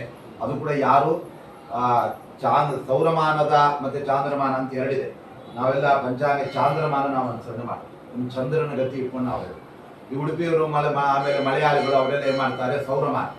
ಅವರಿಗೆಲ್ಲ ಏನು ಅಂದರೆ ಈ ಥರ ಬರಲ್ಲ, ಈ ಥರ ಅವ್ರಿಗೆ ಅಧಿಕ ಮಾಸ ಆಚರಣೆ ಇದೆ. ನಮಗೆ ಎಲ್ಲ ಈ ಕಡೆ ಇರೋರು ನಮ್ಗೆ ಇರ್ತಕ್ಕಂಥ ಆದ್ರಿಂದ ಅವ್ರೇನು ಮಾಡ್ತಾರೆ, ನಮಗೆ ಯುಗಾದಿ ಪಾಡ್ಯ ನಮಗೆ ಹಬ್ಬ ಬಂದರೆ ಅವ್ರು 15 ದಿವಸ ಆದಮೇಲೆ ಅವ್ರು ಹಬ್ಬ ಮಾಡ್ತಾರೆ. ಯಾಕೆ ಅಂದರೆ ಅವ್ರು ಅಲ್ಲೇ 15 ದಿವಸ ಆದಮೇಲೆ ಲೆಕ್ಕ ಇಟ್ಕೊಂಡಿದ್ದಾರೆ. ಈ ಉಡುಪಿಯವರು ನೋಡಿ, ನಮಗೆ ಯುಗಾದಿ ಬಂದರೆ ಅದ್ರ ನೆಕ್ಸ್ಟ್ 15 ದಿವಸಕ್ಕೆ ಅವ್ರಿಗೆ ಯುಗಾದಿ ಹಬ್ಬ. ಅವರಲ್ಲಿಂದ ಆಚರಣೆ ಇಲ್ಲ, ನಮಗೆ ದೇವರು ಅದನ್ನು ಕೊಟ್ಟಿದ್ದಾನೆ. ಅದನ್ನು ನಾವು ಆ ತೀರ್ಥಯಾತ್ರೆ ಮಾಡೋದು ಅವೆಲ್ಲ ಆ ಟೈಮಲ್ಲಿ, ಅಥವಾ ದೇವ್ರ ಗುರುಗಳ ದರ್ಶನ ಮಾಡೋದು, ಏನೇ ಮಾಡಿದ್ರು ಮಹಾಪುಣ್ಯ. ಆದರೆ ಯಾವುದೇ ಸಂದರ್ಭದಲ್ಲಿ ಮದುವೆ ಅವೆಲ್ಲ ಮಾಡಿರ್ತೀವಿ, ಈ ಮಾಸದಲ್ಲಿ ಮದುವೆ ಮಾಡಲಿಕ್ಕಿಲ್ಲ. ಹೊಸ ಮನೆ ಕಟ್ಟೋದಾಗ ಆದ್ರೂ ಕೂಡ ಇರೋದನ್ನೇ ಮ್ಯಾನೇಜ್ ಮಾಡ್ತಾ ಇರ್ಬೋದು. ಆದರೆ ನಿತ್ಯ ಕರ್ಮಗಳೆಲ್ಲ ಮಾಡ್ತಾ ಇರ್ಬೇಕು. ನೈಮಿತ್ತಿಕ ಕರ್ಮ ಮಾಡಿರ್ತೀವಿ. ನಿತ್ಯ ಕರ್ಮ ಅಂದ್ರೆ ಈಗ ಅಧಿಕ ಮಾಸದಲ್ಲೇ ಯಾರ ಸತ್ವ ಬಿಟ್ಟಿದ್ದಾರೆ ಅನ್ಕೊಡಿ, ಅವೆಲ್ಲ ಮಾಡಲಿ, ಶ್ರಾದ್ದ ಬಿಟ್ಬಿಡ್ಬಾರ್ದು, ಪಿಶಾಚ ಕಾಳಿಕೆ ಮಾಡ್ತಾರೆ, ಅವೆಲ್ಲ ಮಾಡ್ಬೇಕು. ಆಮೇಲೆ ಯಾವುದೇ ಕಾರಣಕ್ಕೆ ಅಧಿಕ ಮಾಸ ಬಂದಾಗ ಮಗು ಹುಟ್ಟಿದೆ, 11 ದಿವಸ ಆಗ್ತಾ ಇದೆ ಅನ್ಕೊಡಿ, ಆ ಟೈಮಲ್ಲಿ ನಾಮಕರಣ ಅವೆಲ್ಲ ಮಾಡ್ಬಿಡ್ಬೇಕು. ಅದು ಮಗು ಹುಟ್ಟಿದರೆ ಅಧಿಕ ಮಾಸ ಕಳೀಲಿ ಹಂಗಿರೋ ಮಾಡ್ತಾರೆ, ಅವೆಲ್ಲ ನೀಚವಾದ ಅವೆಲ್ಲ ಮಾಡಬೇಕು. ಹೀಗೆ ಅಧಿಕ ಮಾಸಕ್ಕೆ ಬಹಳ ಮಹತ್ವ ಎಲ್ಲ ಇದೆ. ಅದನ್ನು ಕೂಡ ನಾವು ತಿಳ್ಕೊಂಡು ಭಾಗವತ ಶ್ರವಣ ಮಾಡಿದ್ದೇವೆ. ಇನ್ನು ಎಲ್ಲ ಭಾಗವತ ಕಥೆ ಮುಗಿದೋಗ್ಬಿಟ್ಟಿದೆ. ಇನ್ನು ಕೊನೆ ಕೆಲವು ಘಟ್ಟಗಳು ಮಾತ್ರ ಇದೆ. ಅದನ್ನು ಸಾಯಂಕಾಲ ಎಷ್ಟೊತ್ತಿಗೆ ಊಟ ಆದಮೇಲೆ 3:30 ಏನೋ ಆ ಥರ ಶುರು ಮಾಡಿ, ಇವತ್ತು ದಾಸರಾಯರ ದಿವ್ಯ ಸನ್ನಿಧಾನದಲ್ಲಿ ಅಂತಹ ಮಹಾನುಭಾವರು ಅವರು ಇದೇ ಕಲಿಯುಗದಲ್ಲಿ ಒಂದು 200 ವರ್ಷಗಳ ಹಿಂದೆ ಕೃತಯುಗದ ಧರ್ಮವನ್ನ ಪಾಲನೆ ಮಾಡಿ ಜಗತ್ತಿಗೆ ಆದರ್ಶಪ್ರಾಯರಾಗಿರ್ತಕ್ಕಂಥವ್ರು ದಾಸರಾಯ. ಏನು ಆ ಗುಡ್ಡದ ಮೇಲೆ ಅವ್ರ ತಪಸ್ಸೇನು, ಅವರ ಏಕಾಗ್ರತೆ ಏನು, ಅವರ ವೈರಾಗ್ಯ ಏನು, ಯಾರಿಗೂ ಇವತ್ತೆಲ್ಲ ಅಂತಹದ್ದು ಮಾಡೋಕ್ಕೆ ಸಾಧ್ಯ. ನಿನ್ನೆ ನಾವು ಅಲ್ಲಿ ಬೆಟ್ಟಕ್ಕೆ ಹೋಗ್ಬಂದ್ವಿ, ಅಲ್ಲಿ ಹೋಗಿ ಶ್ರೀನಿವಾಸ ದೇವ್ರಿಗೆ ಇಲ್ಲಿಂದ ಗಂಗಾ ತೆಕ್ಕೊಂಡು ಆ ಹೂ ತೆಕ್ಕೊಂಡು ಮತ್ತೊಂದು ತಗೊಂಡು ಹೋಗಿ ಅಲ್ಲಿ ದೇವರನ್ನು ಪೂಜೆ ಮಾಡೋದು ಅಂದರೆ 1 ದಿವಸ ಮಾಡ್ಬೋದು, 2 ದಿವಸ ಮಾಡ್ಬೋದು. ಆದರೆ ನಿರಂತರ ಅವರು ಆಸನ ಮಾಡ್ತಕ್ಕಂಥ ತಪಸ್ಸು ಅಂದರೆ ಅದರಿಂದ ಮಹಾರುದ್ರ ದೇವರು ಒಲಿದು ಬಿಟ್ಟಿದ್ದಾರೆ. ಗಿರಿಶಾಚಲದ ಕ್ಷೇತ್ರದ ಒಡೆಯ ಗಿರೀಶ ಸಾಕ್ಷಾತ್ ಮಹಾರುದ್ರ ದೇವರು. ಆ ರುದ್ರದೇವರು ಇಂದ್ರದೇವರಿಗೆ ಮೇಲಿರ್ತಕ್ಕಂಥ ಗುರುಗಳು. ಯಾಕಂದ್ರೆ ಇಂದ್ರದೇವರು 8ನೇ ಕಕ್ಷೆ, ರುದ್ರದೇವರು 5ನೇ ಕಕ್ಷೆ, ಅವರೇ ಅವ್ರಿಗೆ ಗುರುಗಳು. ಆದ್ದರಿಂದ ಅವರು ಜಾಗ ತಪಸ್ಸು ಮಾಡಿದ ಜಾಗ. ಕೊನೆಗೆ ಅವರು ತಮ್ಮ ನಿರ್ಯಾಣವನ್ನು ಇಲ್ಲೇ ಮಾಡಿ ಈ ಕ್ಷೇತ್ರ ಅದು ಅತ್ಯಂತ ಪವಿತ್ರವಾದ ಕ್ಷೇತ್ರವನ್ನಾಗಿ ಮಾಡಿದ್ದಾರೆ. ಆದ್ರಿಂದ ಅವರ 3 ಕ್ಷೇತ್ರಗಳು, ಕಾರ್ಯಕ್ಷೇತ್ರ, ಅವರ ಅವತಾರ ಧರೂರು, ಆಮೇಲೆ ಚಿತ್ರವೇಲಿಯಲ್ಲಿ ಅವರ ದಿವ್ಯ ಪ್ರಾಣದೇವರ ಸೇವೆ, ಆಮೇಲೆ ಇಲ್ಲಿ ಅವರ ನಿರ್ಯಾಣ.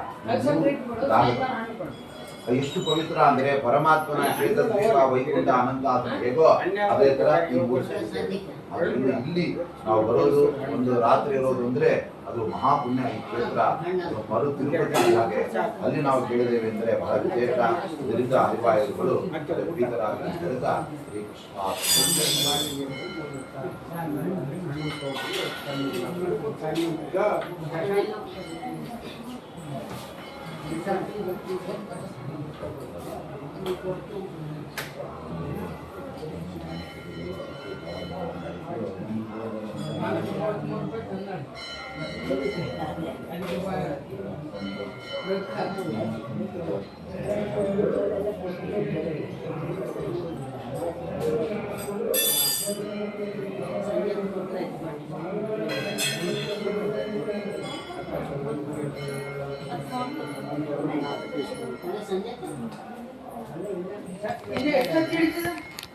ಸಂಜೆ